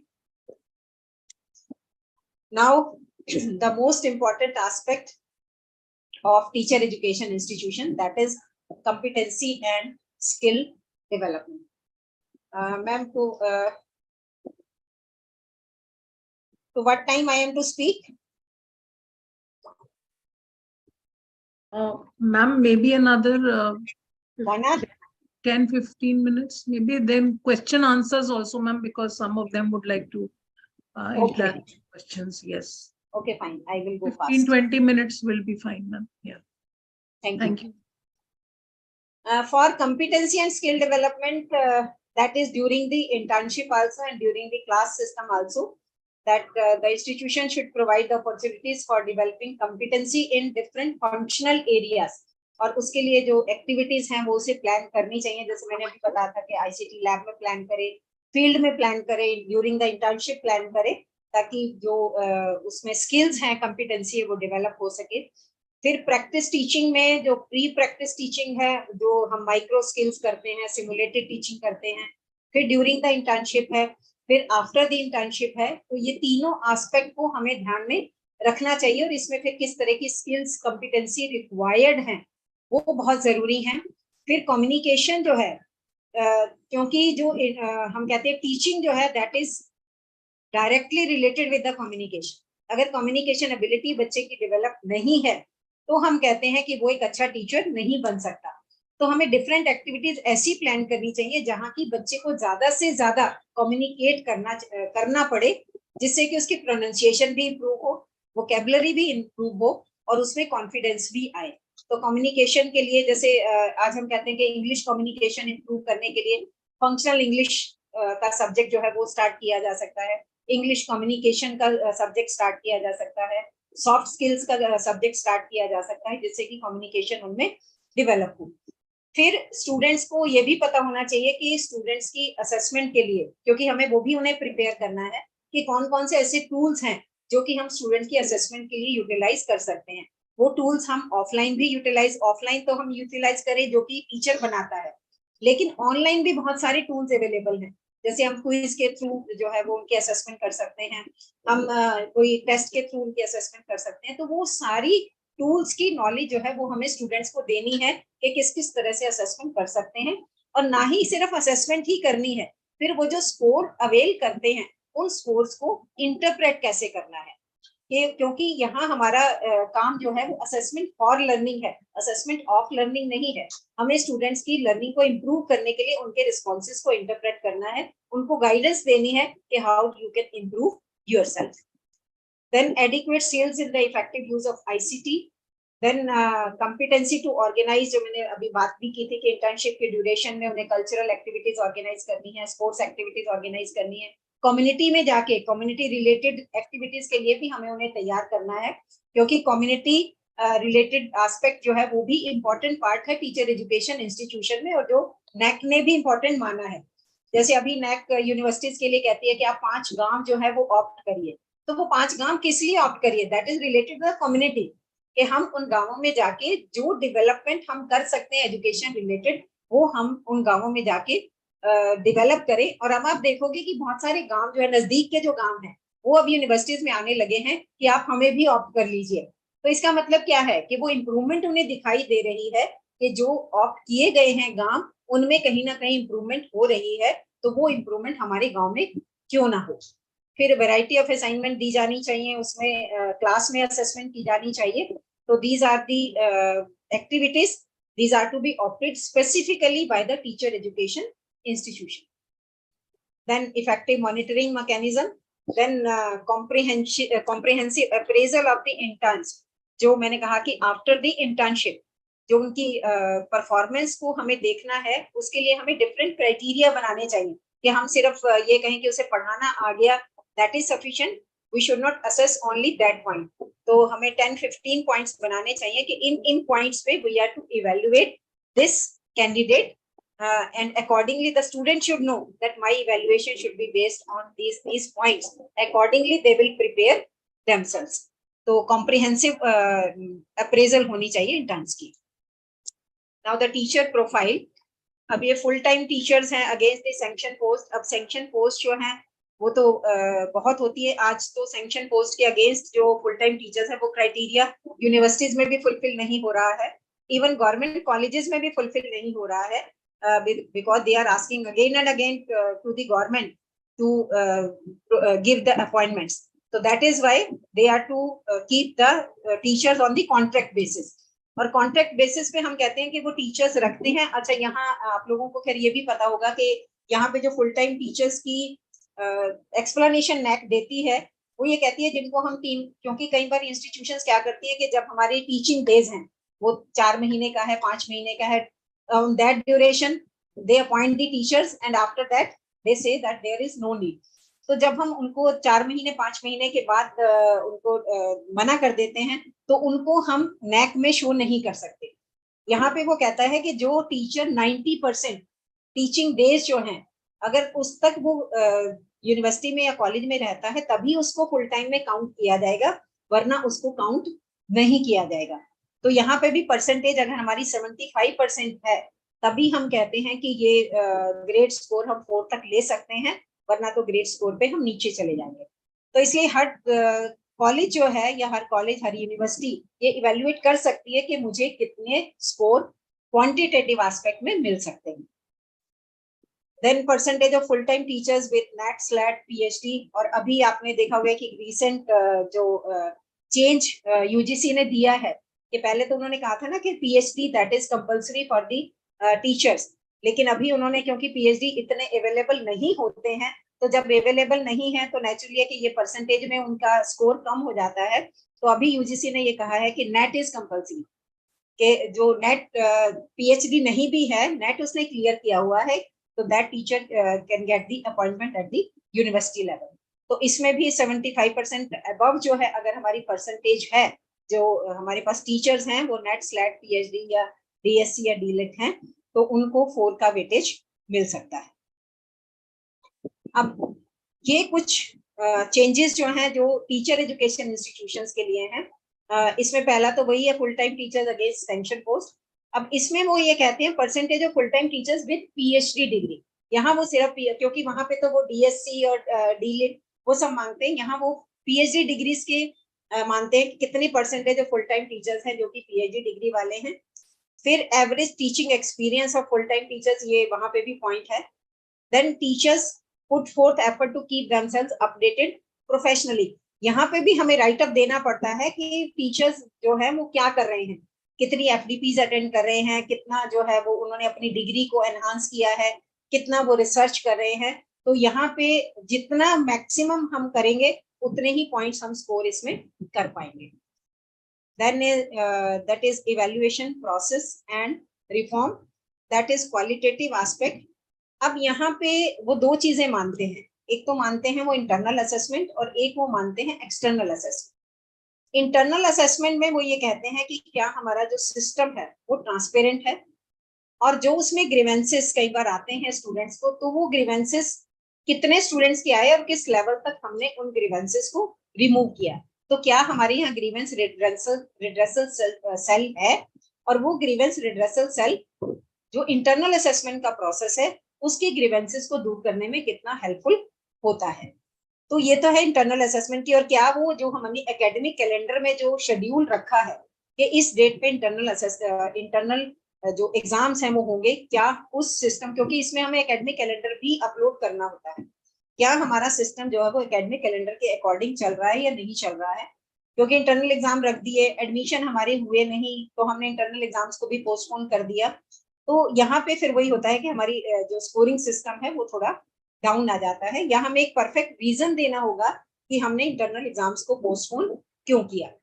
यही बात एक्सटर्नल असेसमेंट की है। एक्सटर्नल असेसमेंट में हमने जो डेट रखी है उस समय पे एक्सटर्नल असेसमेंट हो जाता है या नहीं हो जाता है, और फिर रिजल्ट की जो हमने डेट दी है क्या हमने उस डेट बाउंड पे रिजल्ट दिया है या नहीं दिया है। फिर उसके बाद हम ये कहते हैं कि स्टूडेंट्स ने जो रिवैल्यूएशन के लिए कितने स्टूडेंट्स ने अप्लाई किया। अगर मान लो ज्यादा नंबर होता है रिवैल्यूएशन के लिए अप्लाई करने का, तो इसका मतलब हमारी जो इवैल्यूएशन सिस्टम है that evaluation system is not the perfect one. तो वहां जो रिवैल्यूएशन है वो बहुत कम हमारा आना चाहिए if we are to score the high. तो इसमें जो हमें टाइम बाउंड प्रिपरेशन है वो टाइम बाउंड प्रिपरेशन करनी होगी if we want to get the maximum weightage. फिर इसमें एक्सटर्नल असेसमेंट वो प्रैक्टिकल का देते हैं कि प्रैक्टिकल में हम एक्सटर्नल असेसमेंट कैसे करते हैं, प्रैक्टिकल का क्या हमारा एक सेट क्राइटेरिया है कि प्रैक्टिकल में कैसे कैसे असेसमेंट दिया जाएगा। फिर उसमें इंटरनल इवैल्यूएशन प्रैक्टिकल में कैसे होगा, एक्सटर्नल इवैल्यूएशन कैसे होगा। तो वो सारा सिस्टम अगर हम फॉलो करते हैं then and then only we can get it. अब इसमें हमें क्या करना चाहिए। एकेडमिक कैलेंडर जैसे मैं बता चुकी हूँ। क्वेश्चन बैंक, क्योंकि ये स्टूडेंट्स के लिए हेल्पफुल होता है। जैसे मैंने एलएमएस में कहा कि हम एलएमएस में क्वेश्चन बैंक जो है वो डाल सकते हैं, ताकि वो स्टूडेंट को हेल्प कहाँ मिलती है कि, और उस क्वेश्चन बैंक में हमें ये भी ध्यान रखना है कि उस क्वेश्चन बैंक में हमारे हर टाइप के क्वेश्चंस हों, और जो ब्लूम टैक्सोनॉमी है उसको फॉलो करते हुए हो, नॉलेज एस्पेक्ट से रिलेटेड भी हो, एप्लीकेशन एस्पेक्ट से रिलेटेड भी हो, फिर हमारे जो है वो हायर एबिलिटीज को टेस्ट करने से रिलेटेड भी हो, जिसमें क्रिटिकल इवेल्युएशन जिसमें हम करते हैं वो इवेल्युएशन भी हो। क्योंकि ये तो अभी कॉलेज लेवल पे ये बात आ रही है। अगर आप स्कूल लेवल की बात करिए, जो +10th पे और +2 लेवल पे जो बोर्ड के एग्जाम्स होते हैं, उनका जो क्वेश्चन पेपर बनता है, उस क्वेश्चन पेपर में भी ये क्राइटेरिया फॉलो होता है कि उसमें कितने क्वेश्चन जो है वो नॉलेज बेस्ड हैं, कितने क्वेश्चन जो है वो एप्लीकेशन बेस्ड हैं, और कितने क्वेश्चन जो है वो हायर ऑर्डर बेस्ड हैं।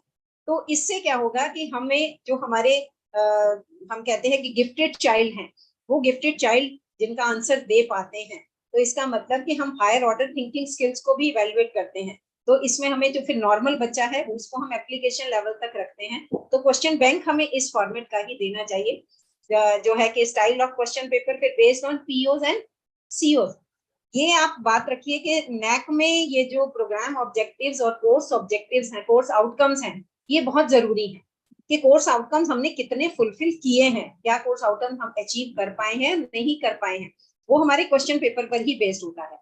आजकल हम देखते हैं कि क्वेश्चन पेपर मोस्टली बहुत सारी यूनिवर्सिटी में ऐसा होता है कि 10 क्वेश्चंस दे दिए, you are to attempt any 5, या हर यूनिट वाइज 2 क्वेश्चन दे दिए, you are to attempt 1 question from each unit. इस तरह का क्वेश्चन पेपर अगर आता है तो that question paper is not the effective one.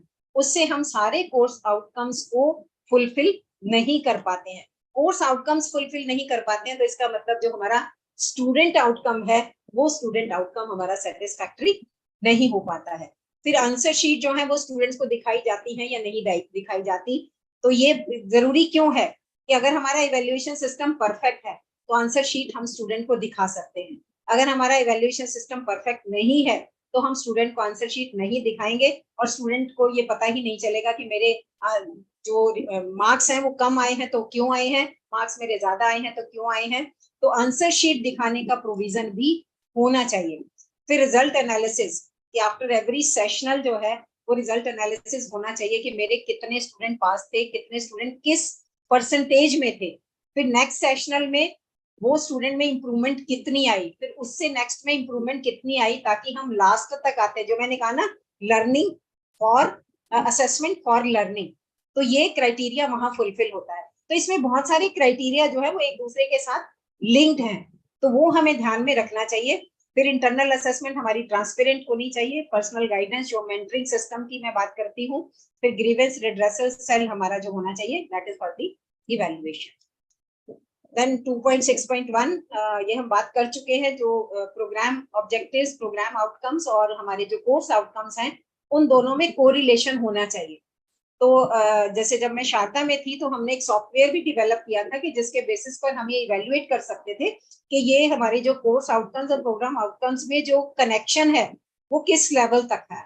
तो जब वो ग्रेटर देन 3 आता था तो हम कहते थे ये हमारा बहुत अच्छा कोलैबोरेशन है प्रोग्राम आउटकम्स और कोर्स आउटकम पे। तो इस तरह की हैबिट जो है वो मैं कहती हूँ कि यूनिवर्सिटी लेवल पे डेवलप करनी चाहिए, तभी हमारे, क्योंकि कोर्स आउटकम हम कई बार आंख बंद करके बना देते हैं, तो कोर्स आउटकम हमारे वो तभी इफेक्टिव बन पाएंगे जब हम उनको प्रोग्राम आउटकम से कोरिलेट करेंगे।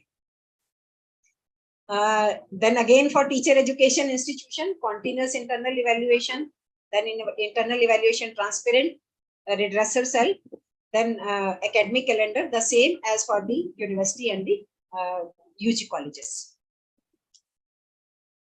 Then attainment, क्योंकि ये बहुत जरूरी है।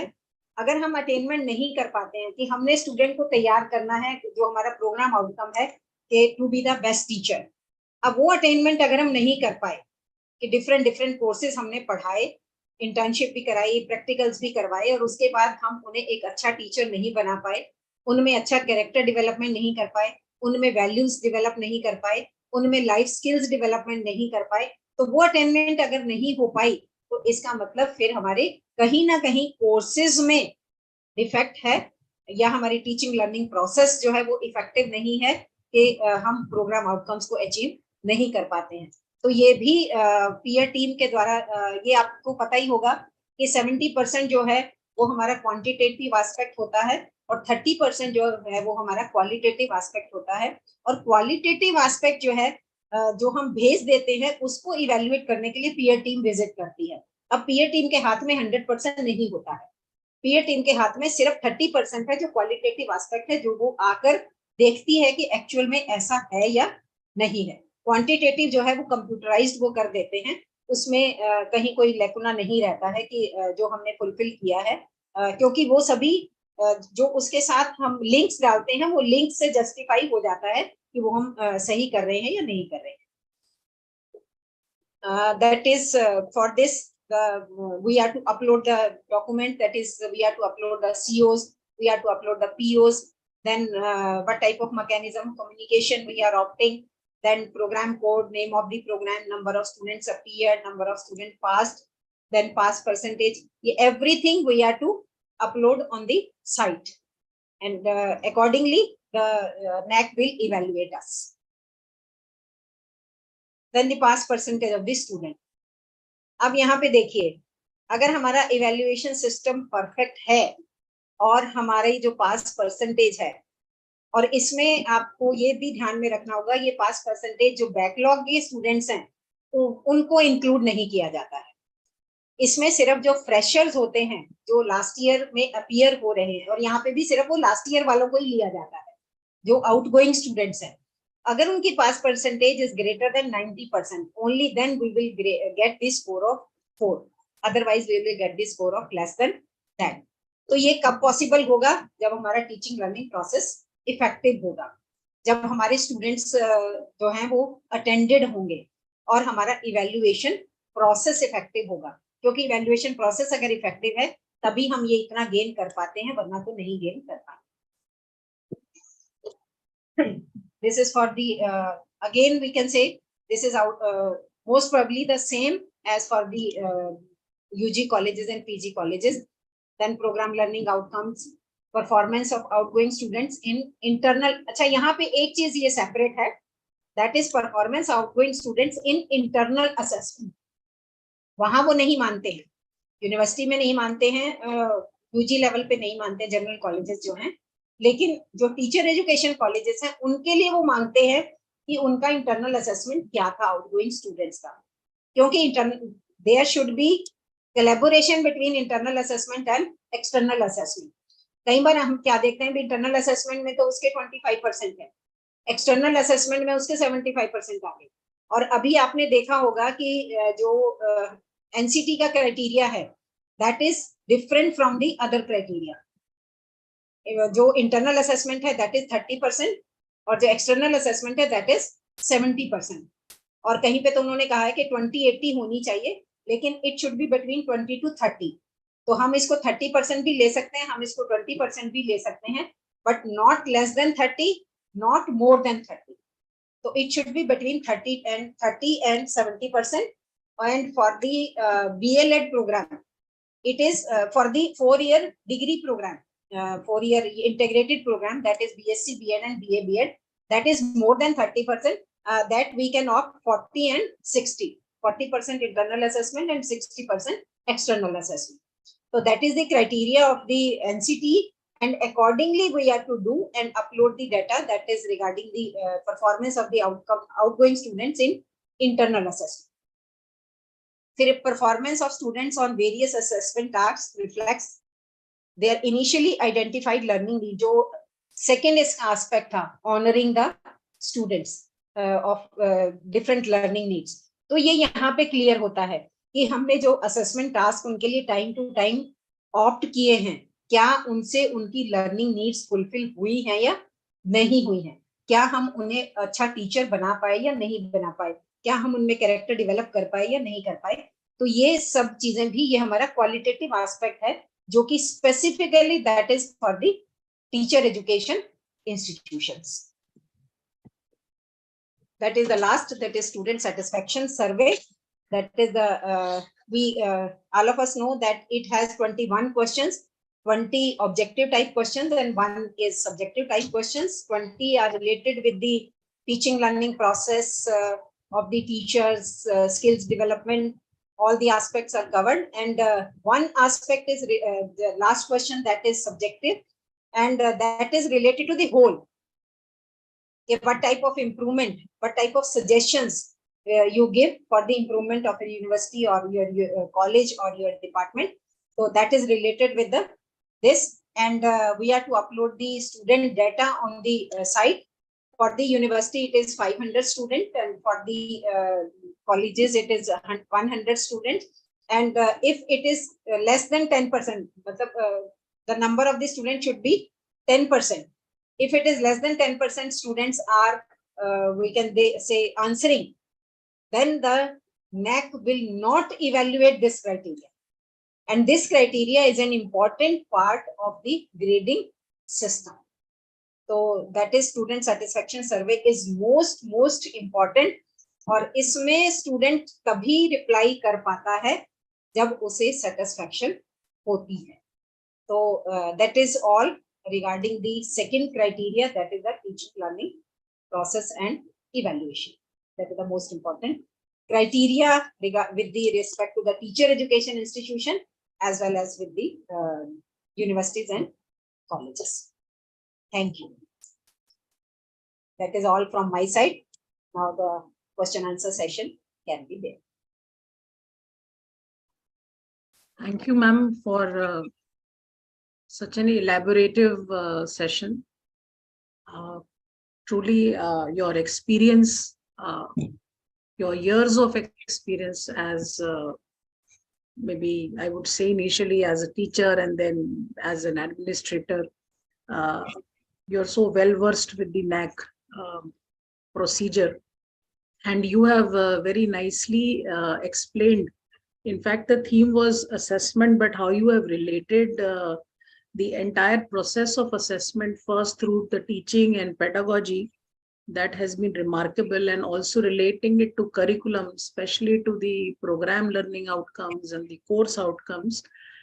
So one thing I'm sure all the participants have understood, that how important, whether we are at a university system or we are at the college level, how important and how focused, or if I would say the importance of curriculum, teaching, pedagogy and assessment. This forms the backbone of the entire academia, and this is perhaps the foremost and the most important aspect of quality education. So ma'am has very nicely explained. There are a lot of appreciations for you, ma'am, in the chat box. I'm sure बहुत ऐसे लोग हैं भी जो आपको कई बार सुन चुके हैं और वो अपनी एप्रिसिएशन यहाँ भी जाहिर कर रहे हैं जूम पे, एज वेल एज बहुत सारे लोग इसे यूट्यूब पे भी देख रहे हैं. और खास तौर से बहुत आपने बहुत अच्छे से जो डिफरेंसेस, खास तौर से जो मेट्रिक्स बताए हैं, 41 matrix in criterion 2 and specifically in context of teacher education institutions. That is something, there have been many more sessions on MAC criteria too, but this has been something very informative. Why so much of weightage is given to criterion 2, and especially on skill development, as you had mentioned, and in comparison to the university systems as well as the colleges, whether UG, PG level, but teacher education institutions have their own role and their importance. And I also want to add here is that, ma'am, कि university system में आप भी देखते होंगे, मतलब हम सभी जो लोग टीचर एजुकेशन से जुड़े हैं, वो इस तरह की चीजें जैसे डिफरेंशिएटेड इंस्ट्रक्शन है या रिमीडियल हो गया या ब्लूम्स टेक्सोनॉमी और बहुत सारी जो चीजें हमारी पेडागोजिकल कंसर्न्स हैं, those are especially at times not very well known in the university system to other schools and departments. So I feel there is a lot of potential for education departments to take lead in maybe holding such kind of induction programs or regular programs for colleges and for the university departments. on understanding, because making the correct set of curriculum, and very rightly, as you said, the outcomes, and then from the outcomes flows the pedagogy, from the pedagogy flows the assessment. So अगर शुरुआत ही अगर आपकी ठीक है और आपकी pedagogy और interventions ठीक हैं, तो आपका assessment system खुद ब खुद ठीक होना शुरू हो जाता है. एंड बहुत एक आपने अच्छी बात बताई, जो अटेनमेंट मॉडल की जो आपने बात बताई, COPO को देखना, तो ये बहुत इंपॉर्टेंट एस्पेक्ट है. और इस पे मुझे लगता है खास तौर से विशेष रूप से ट्रेनिंग कॉलेजेस को बहुत ज्यादा जरूरी है. यूनिवर्सिटी सिस्टम्स में तो ये चीजें थोड़ी फंक्शनल हैं, बट कॉलेजेस में भी इसकी बहुत महत्वता है. तो कुछ क्वेश्चंस हैं मैम. साथ ही जितने और लोग हमारे साथ जुड़े हैं, वी विल रिक्वेस्ट कि आप क्वेश्चंस अभी भी प्लीज पोस्ट कीजिए. अगर कोई भी आपकी कुछ क्वेश्चंस हैं तो we will be happy to take up. Ma'am एक question,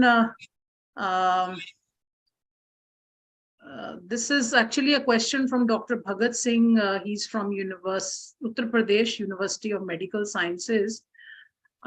He's brought it a little different from maybe the topic that you had, but nevertheless, since he has asked, I will take this question.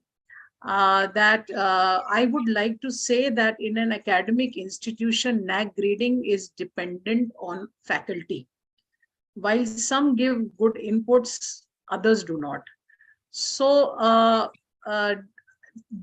are there any kind of incentives that can be given to the faculty for giving extra inputs for an institution to get NAC grading?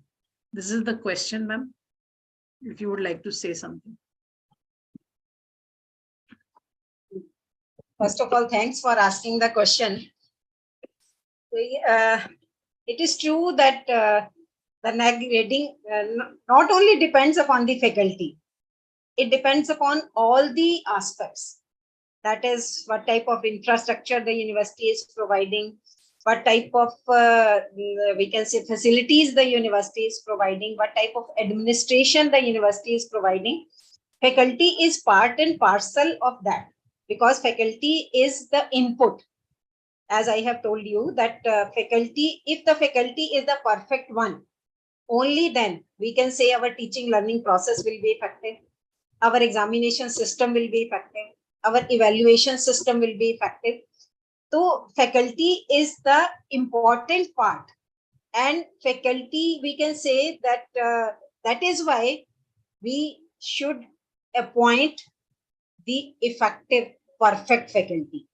And on the other hand, sometimes some faculties are not doing much work, but the other faculty is doing.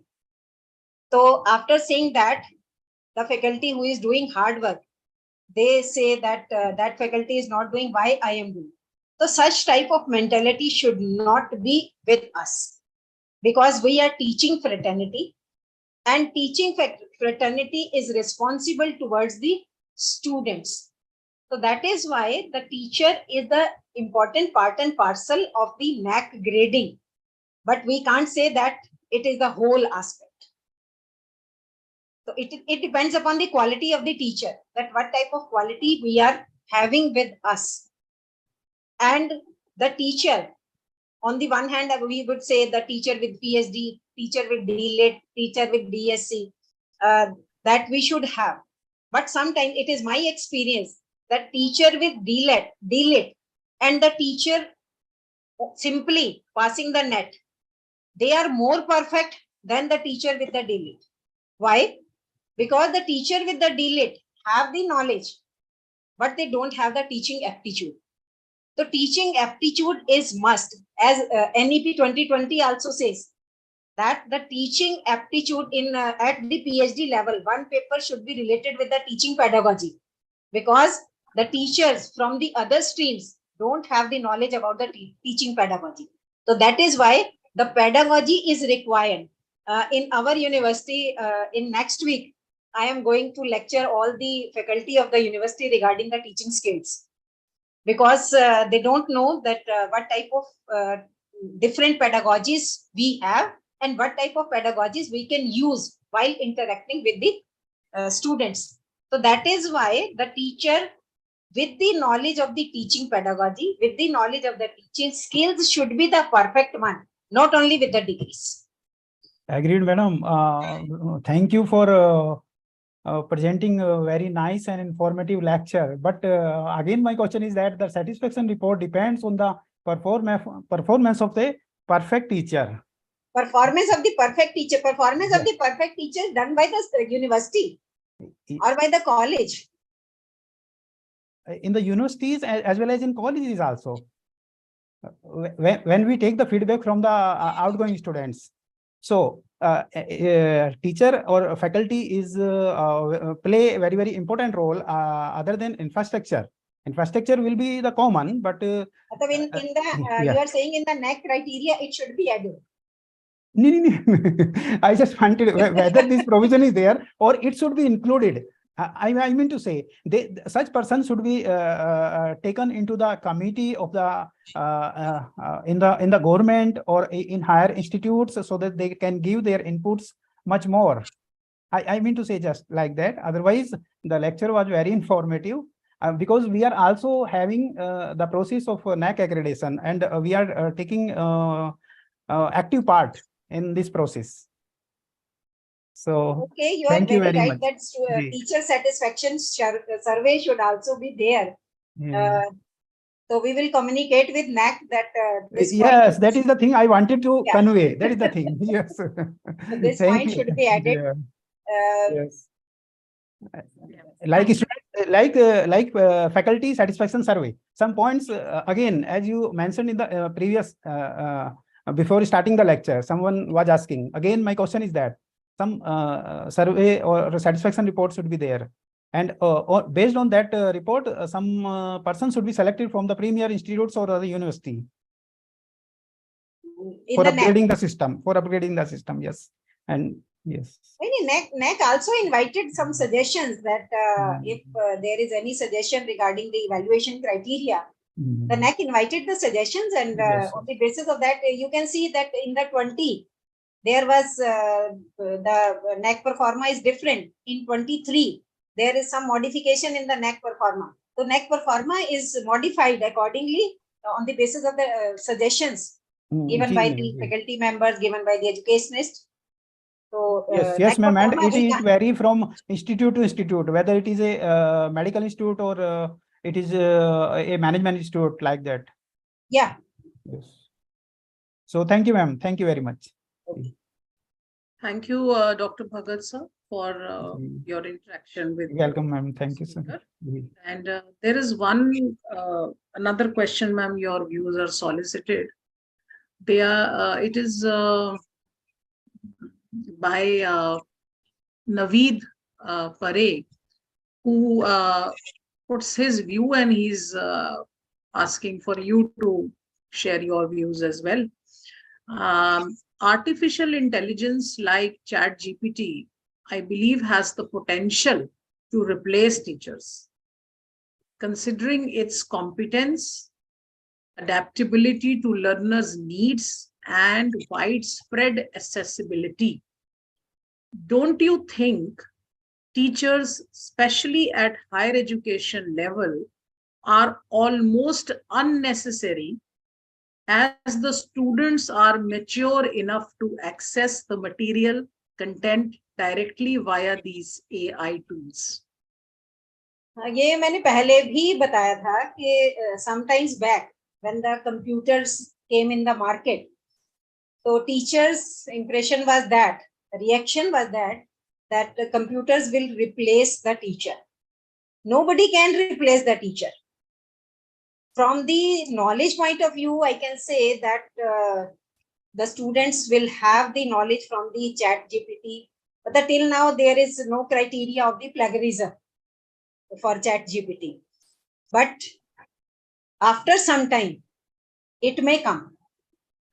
It is already there in the universities, ma'am. Sorry to interrupt. Already the research committees, even in your university, this must be going on, that whatever work is now, there are AI plagiarism detectors and softwares also coming up. Not very far, ma'am. I don't think the ChatGPT will be saved from the detector very soon. So sorry to interrupt, but it's No, an no, interesting question. it is there, but till now it is not, because there is no authority who will say that on chat GPT my data is there, yeah, my material is there. So nobody is there till now, but with the passes of the time it can come. But chat GPT, we can say, not all in all.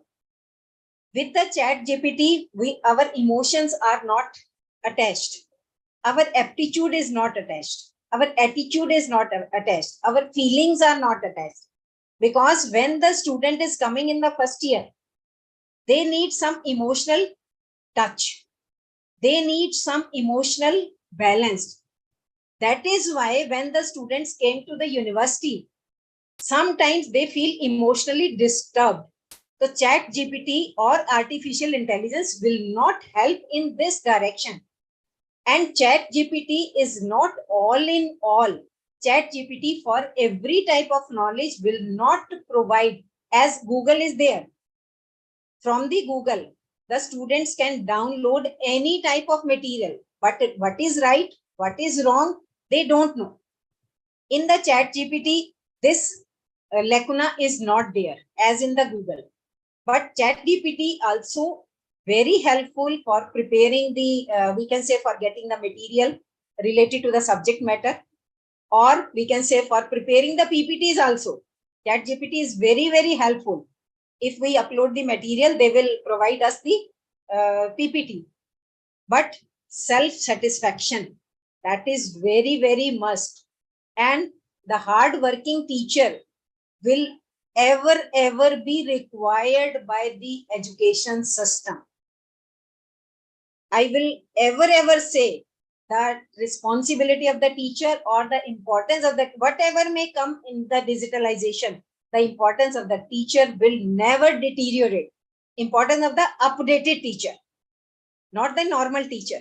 Importance of the updated teacher will never be deteriorated. It is my view. Yeah, thank you, ma'am. In fact, I always believe that artificial intelligence requires natural intelligence. Yeah. So anything artificial always remains artificial. And I would like to, in fact, it's not only, I think, emotions, it is also skills. If somebody is from the medical stream or engineering stream, I mean, how far is the AI helping you? How well it works under simulation and with the live person as, a supervisor in front of you who tells you the ways of doing things right and wrong. But anyway, these are different views. We are living in a technology-driven world. So debatable, but yes. But yes, as an individual, I don't think teachers are replaceable, but then it is a personal view of everyone. We should honor that because we are in a democratic nation. So one question, I would be more happy if there are some questions coming in related to the topic as well, because that is why the session. Let's try to put questions related to quality assessments and quality evaluations. There is one question from Sentha. 6 students for 1 teacher for counseling. I don't know what is this question. This. I think that may be related to the mentoring. No. Anyway, I'll read it. It says 6 students for 1 teacher for counseling. How is it possible when the teacher posts are not filled by the government? The questions are a little vague. I really wish, dear colleagues, that we ask more questions that are related to improving our functioning rather than jobs and incentives. And anyway, those are different qualitative aspects. But if you would like to answer that, in the real terms, if we say that the students, 25, 30, 40 students against 1 teacher, that is a mentor-mentee system. And we are not able to provide the perfect mentoring to the students. But appointment is not in our hands. Appointment is in the hands of the authorities, appointment in the hands of the government. In the schools also, till now, we say that more than 1 lakh vacancies are there. Pending vacancies are there. So how can we say that depends upon the government, that how much vacancies are fulfilled. And when the students are coming, when the teachers are coming on contract basis, and they know that we are here for 4 months or for 5 months, so they will do accordingly, because they are having the teaching load, and they are doing their job. I think this is what the participant wants to actually raise. Ki if you are not filling the posts, then how do you expect perfect mentorship? I think it is a good concern which has been raised. Yes. One more question by Dr. Beam.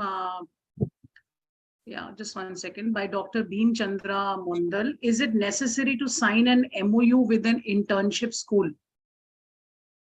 Yeah, it is necessary, because you are not only related with 1 year or for one internship also. You have the relationship, because you are to take the feedback also, because that institution is a stakeholder. So it means that principal can come to your college and give a lecture regarding what type of teachers they need, what type of skills they need in the present scenario. So in this way, if MOU is there, so it means you can go in the schools, talk with the teachers, talk with the principals, you can evaluate their performance. They can come to your college, they can give the guidance, they can give some suggestions. So MOU is required. Yes, and in fact, a suggestion has come in from Sakshi Ahuja, who is also mentioning about the SQAAF. This is the School Quality Assessment and Assurance System that has come in through the CBSE. So anyway, thank you for your input. And I think one can also see this assessment framework and see how one has to carve way for the teacher education. And Harsha Merchant ji has expressed that feedback for government and NAC committee should be taken from accredited institutions. So this is what she has added. At the moment, I don't think we have any more questions. So thank you, ma'am, for so patiently taking up the questions, and we are really grateful to you. We will also keep requesting our participants to kindly switch on their camera, so that myself and Reena ji, we can also click some photographs, since this is the last session. And during this entire process, we will, ma'am, thank you so much. And we will now want to invite for a quick and brief view on the session by Professor Satyendra Gupta sir, who is presently Dean School of Education at Galgotias University, and he is the advisor to CTPD, and he is the chairperson of CTEF Delhi NCR chapter. So welcome for your views on the topic.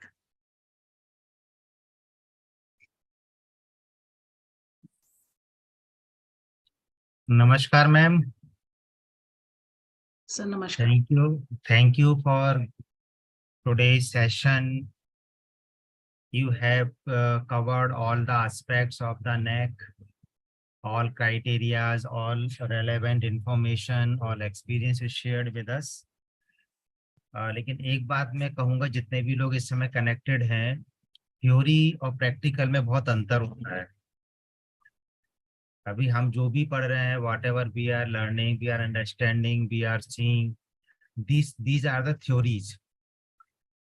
लेकिन जब आप document prepare करने जाएंगे, when you will prepare the documents for the NAC records which you will send to the NAC committee, it is totally different.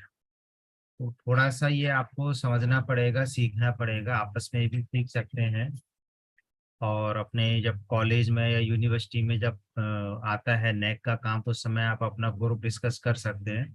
लेकिन theory के according documents presentation, document submission बहुत different काम है. तो मैं यही सजेशन दूंगा आप लोगों के कि ये जो हमारा सेशन चल रहा था, this is the 10th one regarding the NAC awareness. तो केवल कोशिश ये थी कि जो अभी तक टच में नहीं है या जिनके यहाँ प्लानिंग है, और those who are undergoing for the NAC accreditation data submission, तो वो इस बात को समझें कि एग्जैक्टली नैक है क्या और किस तरह से डेटा की डिमांड इसके अंदर होती है। अभी एक क्वेश्चन आया था, डॉक्टर भगत सिंह ने शायद पूछा था regarding the teacher satisfaction survey. तो मैं बताना चाहूंगा कि if you are aware about the QS ranking, ये वर्ल्ड लेवल की एक रैंकिंग है, क्यूएस रैंकिंग है, तो उसमें टीचर सेटिस्फेक्शन होता है। उसमें they send the email to all the teachers of the institute और university and then teachers give their feedback to the QS ranking. तो नैक में भी हो सकता है कि अभी नहीं तो फ्यूचर में कभी शायद टीचर सेटिस्फेक्शन रेशियो सर्वे भी आना शुरू हो जाए। अभी स्टूडेंट सर्वे चलता है और वो हम जानते हैं how it is managed, how it could be managed. Same way in future teachers satisfaction survey भी शायद आ जाएगा, क्योंकि any organisation, any institution, when you want to claim that we are having the world level accreditation system, so then NAC is also required to adopt the policies, practices which are already going on throughout the world, not all in India. What are the good practices are being followed throughout the world? This should be covered by the NAC. और अभी भी आप देखिए पिछले मैं कहूँगा 6-8 महीने से 1 साल से आप देखेंगे स्पेशली, तो नैक ने जितनी भी यूनिवर्सिटीज को दिया है एक्रेडिटेशन, सभी पे ऑब्जेक्शन हुआ है। और शायद 2-3 एग्जाम्पल तो आपको मिल भी जाएंगे कि जहां लोगों के नैक के क्राइटेरिया को होल्ड किया गया था and after the review that was announced. क्यों? क्योंकि पीपल्स ऑब्जेक्टेड कि साहब इस यूनिवर्सिटी को आपने A+ दे दिया, इसको A++ दे दिया। अब आप I can give the example of 3-4 universities of the Uttar Pradesh. Recently 4 universities, CCS university, Lucknow, Gorakhpur and Bareilly, ये 4 नाम तो मुझे याद आ रहे हैं, those who got the A++ accreditation। और how they are functioning, what is their functioning, what is their reputation between the students and the stakeholders, we all are aware about that.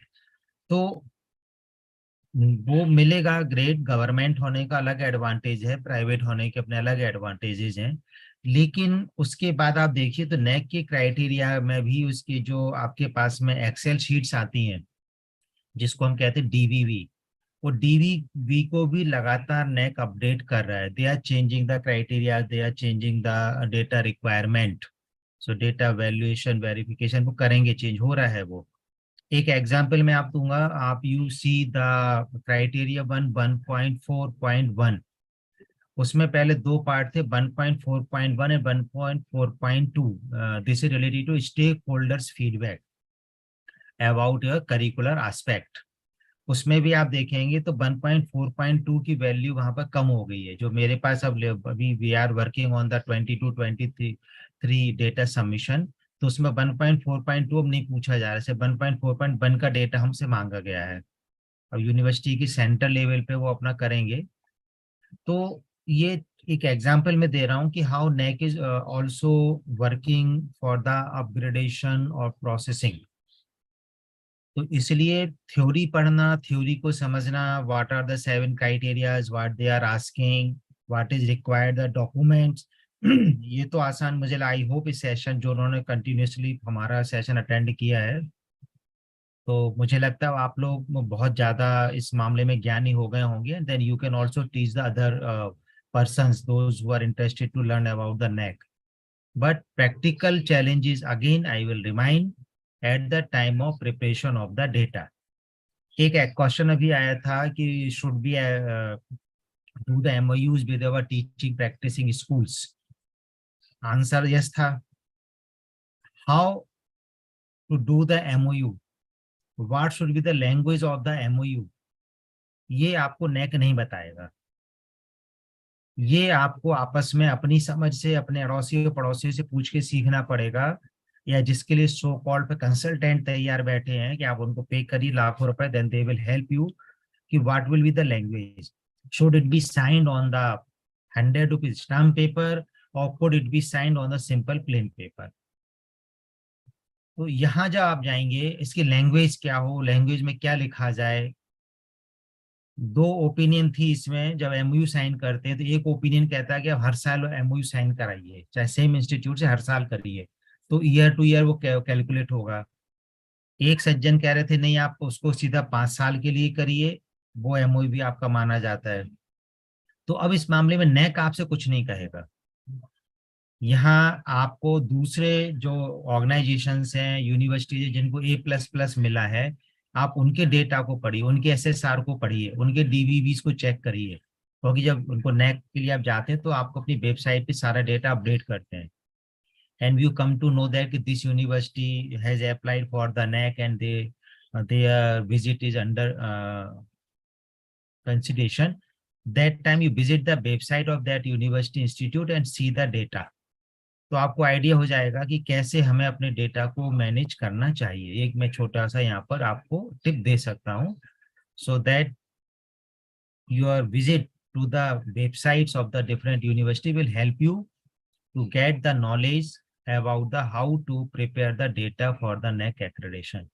Then accordingly you design your data and prepare your data. तो DVV का अपने आप में बहुत बड़ा role है। I think all of you are aware that 70% weightage आता है वहां से जो आप डीवीवी फिल करते हैं। सिर्फ 30% मार्क्स होते हैं in the hand of the team visit to your institute. उस 30% में आंख बंद करके पैकेट देख के वो आपके 30% मार्क्स नहीं दे सकते हैं।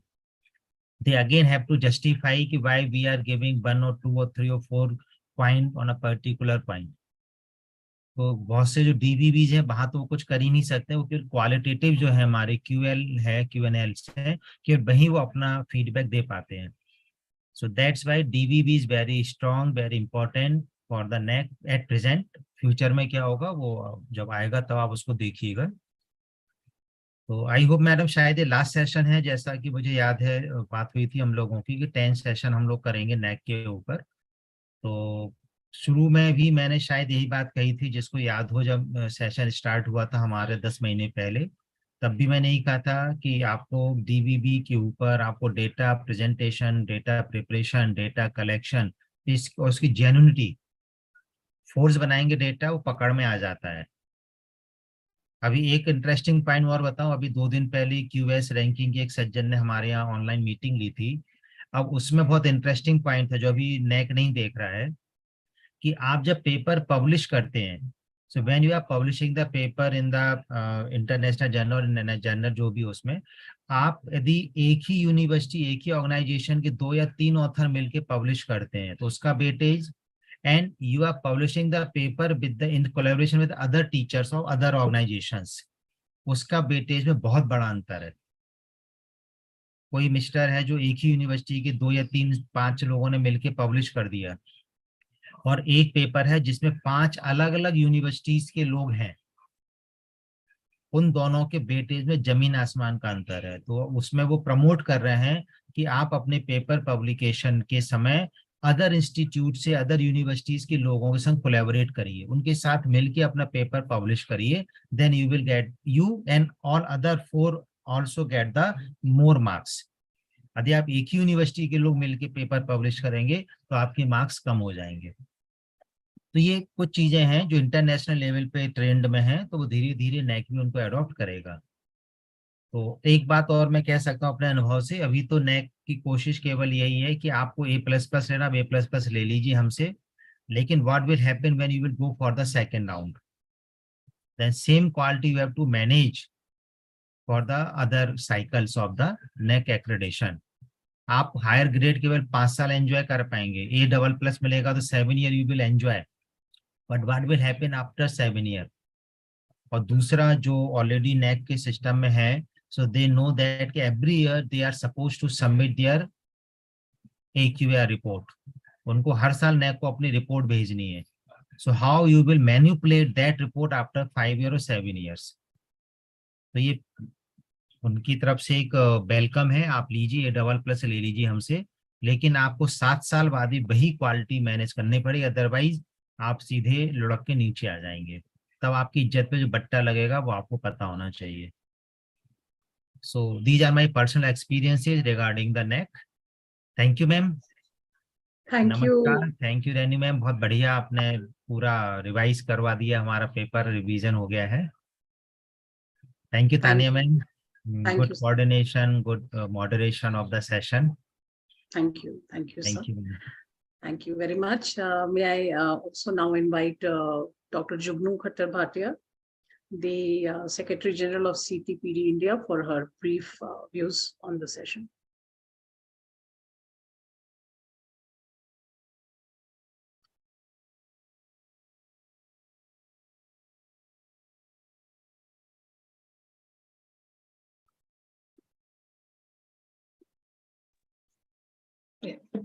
Thank you so much, Professor Tanya Gupta, ma'am. Am I audible? Yeah, you're audible. सबसे पहले तो मैं आप स्पेशली हमारी पूरी टीम जो है CTPD इंडिया की और CTF दिल्ली NCR चैप्टर की बहुत बहुत मुबारकबाद देना चाहूंगी कि आज हमारा ये 10th और लास्ट सेशन है जो हम लोग NAC असेसमेंट और एक्रीडेशन पे कर रहे थे. तो उससे पहले very good morning to all the educationist and my dear friends and all the participants, because उनके बिना ये सब पॉसिबल नहीं हो पाता हमारे पार्टिसिपेंट्स के बिना. And special thanks to doctor Renu Gupta ma'am. Thank you so much ma'am. आज का आपका session it was very interpretive and the self explanatory also. Yes, I agree that जब हम NAC वर्ड आता है हमारे सामने तो एक ही वर्ड आता है, दैट इज द क्वालिटी. और क्वालिटी कैसे निकालनी है, because we have some set parameters. और करना क्या है, we have to do the introspection या self study. This is the only मंत्र.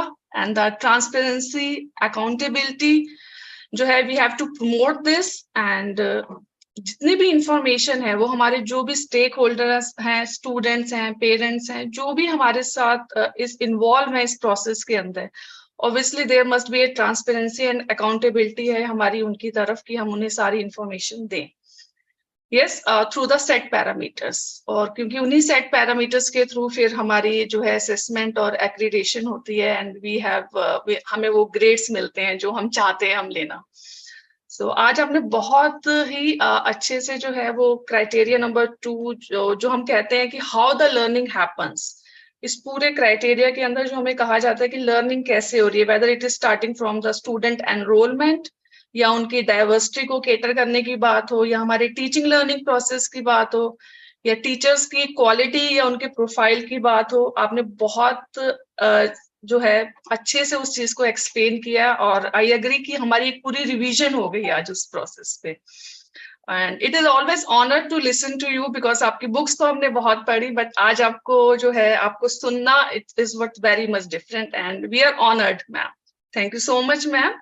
और सबसे ज्यादा मैं आभार व्यक्त करना चाहूंगी हमारे डॉक्टर संजय कुमार सर का, जो प्रेसिडेंट है हमारे CTPD के, और साथ ही साथ जो है CTF दिल्ली NCR को भी बहुत एक्टिवली वो साथ में चला रहे हैं. हमारे डॉक्टर सत्येंद्र गुप्ता जी जो चेयरपर्सन है CTF दिल्ली NCR चैप्टर के और हमारे चीफ एडवाइजर हैं CTPD इंडिया के. Thank you so much ma'am. Professor Tanya Gupta ma'am, doctor Reena Tiwari ma'am for organising this quality circle programme very successfully. So आज इस प्रोग्राम का एंड हो रहा है. सो every good things come to an end, but I believe this end is the new beginning. And I believe कि Sanjay sir की directions के साथ, हमारे सत्येंद्र सर की डायरेक्शन के साथ, प्रोफेसर तान्या मैम की डायरेक्शन के साथ हम जल्दी ही एक नए प्रोग्राम के साथ आएंगे सामने. And I congratulate on the successful organization of this program. And thank you so much to all of you, especially to our participants. Thank you so much. Thank you, ma'am. Thank you, Dr. Jugnuji, for your appreciation and constant support, as well as your views on the theme. Dr. Sanjay Kumar ji, if I may invite you. Sir, if you are there, may I kindly invite you for your views, Dr. Sanjay Kumar?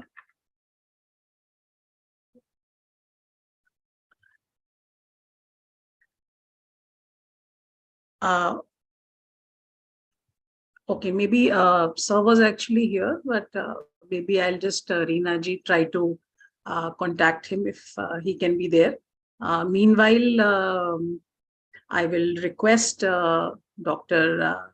Reena Tiwari ji, who is the my colleague and the co-convener of this series, if I would say, this series of quality circle, which was PDP, initially started as a PDP on NAC. For all our dear friends, we are not going anywhere. Quality circle is going to continue with some new theme. We will be back with something new, as Dr. Jugnuji has mentioned. And may I now invite Dr. Reena ji for our views, and also giving the formal vote of thanks to our esteemed resource person, as well as conclude the program. Welcome. Thank you so much, Tania ma'am. Thank you so much for inviting me to propose a formal vote of thanks. CTPD India और CTF Delhi NCR quality circles में ये जो 10 days national level PDP और NAC जो organise किया है, इसके पीछे जो मेन मोटिव था वो वही था कि डिफरेंट कॉलेजेस के प्रिंसिपल्स जो हैं उनको NAC से संबंधी वेरियस क्राइटेरिया के बारे में एक संपूर्ण जानकारी एक्सपर्ट्स के द्वारा एक प्लेटफॉर्म पर दी जा सके, ताकि वो अपने इंस्टीट्यूशंस की क्वालिटी जो है वो उसको इम्प्रूव कर सकें। काफी प्रिंसिपल्स जो है वो भी इसमें ज्वाइन हुए हैं और इंडिविजुअल फीडबैक जो है वो हमको देंगे, लेकिन मैं उनमें से कुछ का फीडबैक आप लोगों तक जरूर पहुंचाना चाहूंगी, क्योंकि आज ये आखिरी दिन है 10 days national level principals development programme का। कुछ टीचर्स जो कि ऐसे रिमोट एरियाज में काम कर रहे हैं, प्रिंसिपल्स हैं गवर्नमेंट इंस्टीट्यूशंस के, गवर्नमेंट पीजी कॉलेजेस के, और उनके लिए कंपलसरी है NAC एक्रेडिटेशन कराना, लेकिन उनके यहाँ इंफ्रास्ट्रक्चर की या इस तरह के रिसोर्सेज की कमी है, एक्सपर्ट्स की कमी है जो उनकी हेल्प कर सके। तो उनके लिए ये 10 डेज PDP प्रोग्राम जो है वो एक बहुत ही अच्छा प्लेटफॉर्म रहा है, जिसमें कि उन्होंने NAC के डिफरेंट क्राइटेरिया के बारे में और अपने इंस्टीट्यूशन की क्वालिटी इंप्रूव करने के साथ साथ DVV के लिए डाटा कैसे उन्होंने कलेक्ट करना है, उसको कैसे अपलोड करना है, बहुत माइन्यूट डिटेल्स के बारे में जाना, और ये एक फीडबैक मैं जरूर सबके सामने रखना चाहती थी। उसी के साथ साथ I am very much thankful to professor doctor Renu Gupta ma'am. She was the resource person and the keynote speaker for today's presentation. और मैम आपने बहुत माइन्यूट डिटेल्स जो हैं क्राइटेरिया सेकंड के, उनको बहुत डिटेल में डिस्कस किया। स्पेशली अगर हम मेंटरिंग वाली जो बात करते हैं, स्कूल इंटर्नशिप की बात करते हैं, उसके साथ साथ ही डिफरेंट आपने सबसे अच्छा ये लगा कि आपने यूनिवर्सिटी के लिए और कॉलेजेस के लिए और टीचर एजुकेशन इंस्टीट्यूशंस के लिए इनमें क्या डिफरेंसेस हैं, क्या सिमिलैरिटीज और कैसे उसको ध्यान रखना है, उनके ऊपर आपने बहुत डिटेल में बात की। और जैसा कि प्रोफेसर तानिया मैम ने भी कहा कि पूरा जो चैट बॉक्स है वो एप्रिसिएशन से भरा हुआ है, और मुझे तो पहली बार आपको सुनने का मौका मिला, and I am very very thankful to you. You have elaborated everything in a very comprehensive way and in the most understandable manner. Thank you, ma'am, for taking out time from your busy schedule and presenting your views in this very important topic. I also thank Dr. Satyendra Gupta, sir, who is advisor CTPD, as well as chairperson CTF Delhi NCR chapter. Sir is professor and dean School of Education, Galgotia University, Greater Noida. And sir की presence जो है, उनकी guidance है और जो उनके inputs हैं वो हमारे सभी प्रोग्राम्स में बहुत इंपॉर्टेंट होते हैं। और क्योंकि सर की यूनिवर्सिटी जो है वो NAC के क्राइटेरिया से गुजर चुकी है, उनको A++ ग्रेड मिला है, तो उनके इनपुट्स जो हैं वो बहुत यूजफुल हमेशा रहते हैं। Thank you sir. I also take this opportunity to thank doctor Sanjay Kumar Chaudhary sir. Sir is president CTPD India. He's professor and principal, Saraswati College of Professional Studies, Ghaziabad. Sir is the main person behind this particular forum. हम जो CTPD की बात करते हैं, council for teachers professional development, ये किस रूप में कार्य करे और हम सारे teachers, teacher educators, school teachers, college teachers मिलके एक दूसरे से कितना कुछ सीख सकते हैं, और कैसे हम कुछ एक्सपर्ट्स और रिसोर्स पर्सन से अपने घर पर बैठे ही वर्चुअल माध्यम से बहुत कुछ जान सकते हैं, इसके पीछे सरकार एक बहुत बड़ा जो है सोच रही है. I thank sir for his constant support, motivation and inspiration. Dr. Jugnu Khattar Bhatia ma'am, thank you so much. She is Secretary General CTPD India. Ma'am is Principal, Satyug Darshan Institute of Education, Faridabad. Thank you, ma'am, for always taking out time and giving your inputs too. Special thanks to Professor Tania Gupta ma'am too. Ma'am is the program convener She is Secretary General CTPD India. Ma'am is Dean, School of Education, KR Mangalam University, Gurugram. Ma'am is always there to conduct the programs very, very systematically and in a very smooth and effective manner. सारी बिखरी कड़ियां भी अगर कहीं हैं तो उनको ma'am बहुत सुगमता से, सरलता से और इतने सरल शब्दों में जोड़ देती हैं.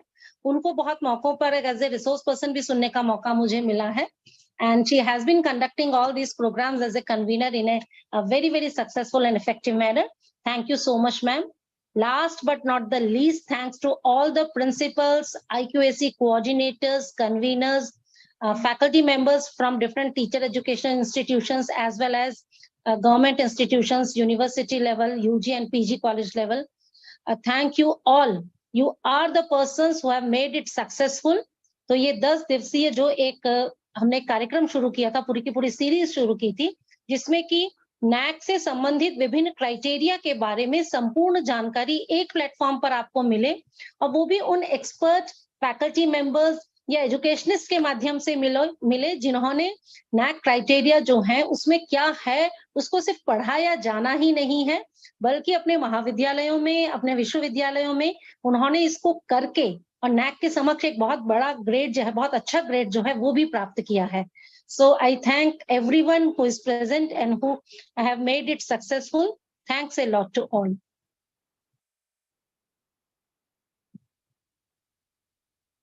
Now, Thank you so much. Thank you, Reena ji. The feedback link is posted in the chat box as well as on YouTube. Once again, thank you, Renu ma'am. And I have just posted in the chat box if any participant wants to briefly say 1 or 2 words of their experience in this quality session program on NAC. If anyone wants to add a very brief view, please raise your hand so that I can unmute you. Agar koi kuch kehna chahta hai, to you are most welcome. We would like to have the views of our esteemed colleagues as well, if anyone wants to add anything.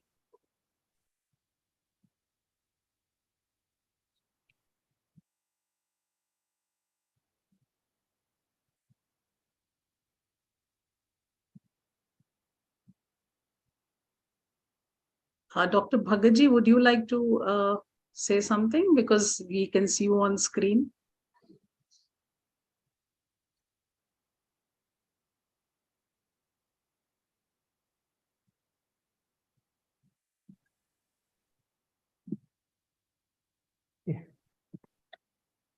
हाँ ma'am कुछ कहना चाहूंगा.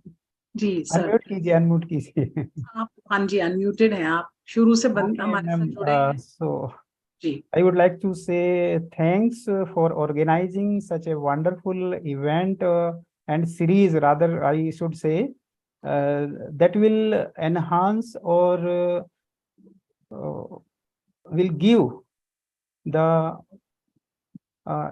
insight who is willing to prepare for NAC and who are not willing to appear for NAC. They will be updated for listening to this lecture so that they can increase their quality skill, how they can teach to their students and they can enhance the outcome of their institutes or colleges or universities. So I have joined in previous sessions also several times, and each session I find very productive, and I just want to congratulate all the teams and would like to suggest that in near future such programs should be continued so that each and everyone should be updated. Thank you very much. Thank you, Dr. Bhagat Singh ji, for your suggestions and your kind words and appreciation. Also, there is one appreciation that's come from Harsha Merchant ji, that thank you so much for writing that we, through this sessions, 10 sessions, have added quality concerns in education, and she mentions that NAC should appreciate our efforts. So We are all colleagues. I'm sure when we will all work towards what the vision of the NAC is, Harsha ji, then कहीं ना कहीं हम किसी ना किसी मंच से बोल पाएंगे कि इन सेशंस में हम मिलके जुड़े, हमने सीखा और हम अपने यहाँ अच्छे प्रोसेसेस को जनरेट किए और NAC की अच्छी ग्रेडिंग दी. But thank you so much. So Tania ma'am, जी सर. आप ना बढ़ाई क्यों सुनना चाहते हैं? बुराइयां पूछिए ना, क्या कमियां रही हैं, तो ज्यादा सजेशन नहीं, मिलेंगे मैंने आपको। अच्छाइयां तो लिखी ही नहीं सर, मैं तो फीडबैक मांगा था. कोई बुराइयां दे भी नहीं रहा सर. बुराइयां कह बुराइयां भी दीजिए, सर क्या आंखों पर कमियां हैं. थी, जी जी. क्या कमियां थी और जिससे कि आगे ठीक कर सकें। एज सच तो सर आपने बोल ही दिया है, बट अगर कोई हमारी कहना आदत चाहता है तो कमियां जरूर. ढूंढने की होती है, दूसरों की बढ़ाई करने की आदत नहीं होती ना हमारी। हाँ हाँ जी जी जी. इंसान की सर अगर फितरत कोई है अभी नहीं कि भी बोल रहा है तो they can write to us. They can Yes. send us messages afterwards, because these feedback will be very, very important for us to improve and include the sessions which they require. in feedback you may also write suggestion is asked in the feedback, so then you can highlight the problems you face during this program or the shortcomings of this program. So in writing you may submit. Yes, and certainly sir, your views are solicited. हर बार हम इस मन से कहते हैं कि आपके पास कोई भी ऐसे suggestions हैं या कोई topics आप चाहते हैं जिस पे हमें बात करनी चाहिए, quality concerns हैं. You are all a part of our CTPD and the quality circle. So always your feedback works as a feed forward for us. And I'm also happy to use this platform to announce that Quality Circle will come forward with something very new, and it will be now under the dynamism of Dr. Reena Tiwari ji. She will be taking up the convenership of this program with another person joining the forum as co-convener, and I will be moving forward to take another circle ahead. So CTPD is everyone here is working towards empowering teachers, and it is a call from this platform to all the CTPD India members in your own domains. If you have something to contribute that can empower the teachers, that can empower the nation, please come up and contribute actively. Thank you so much for this session, and we will like to wind up and come again with Quality Circle with some new series of issues that are related to quality education. Thank you so much. Thank you so much, Tanya ma'am, for providing me this opportunity, and I'm very much sure with the support from all of you, I would try to learn with each experience and each day. आप लोगों के साथ बहुत कुछ सीखने का मौका मिला है और अब थोड़ी हिम्मत बंधी है कि कुछ कुछ कर सकते हैं. तो इस सीखने की प्रक्रिया निरंतर इसी तरह से चलती रहे, इसी आशा के साथ आप सबको नमस्कार.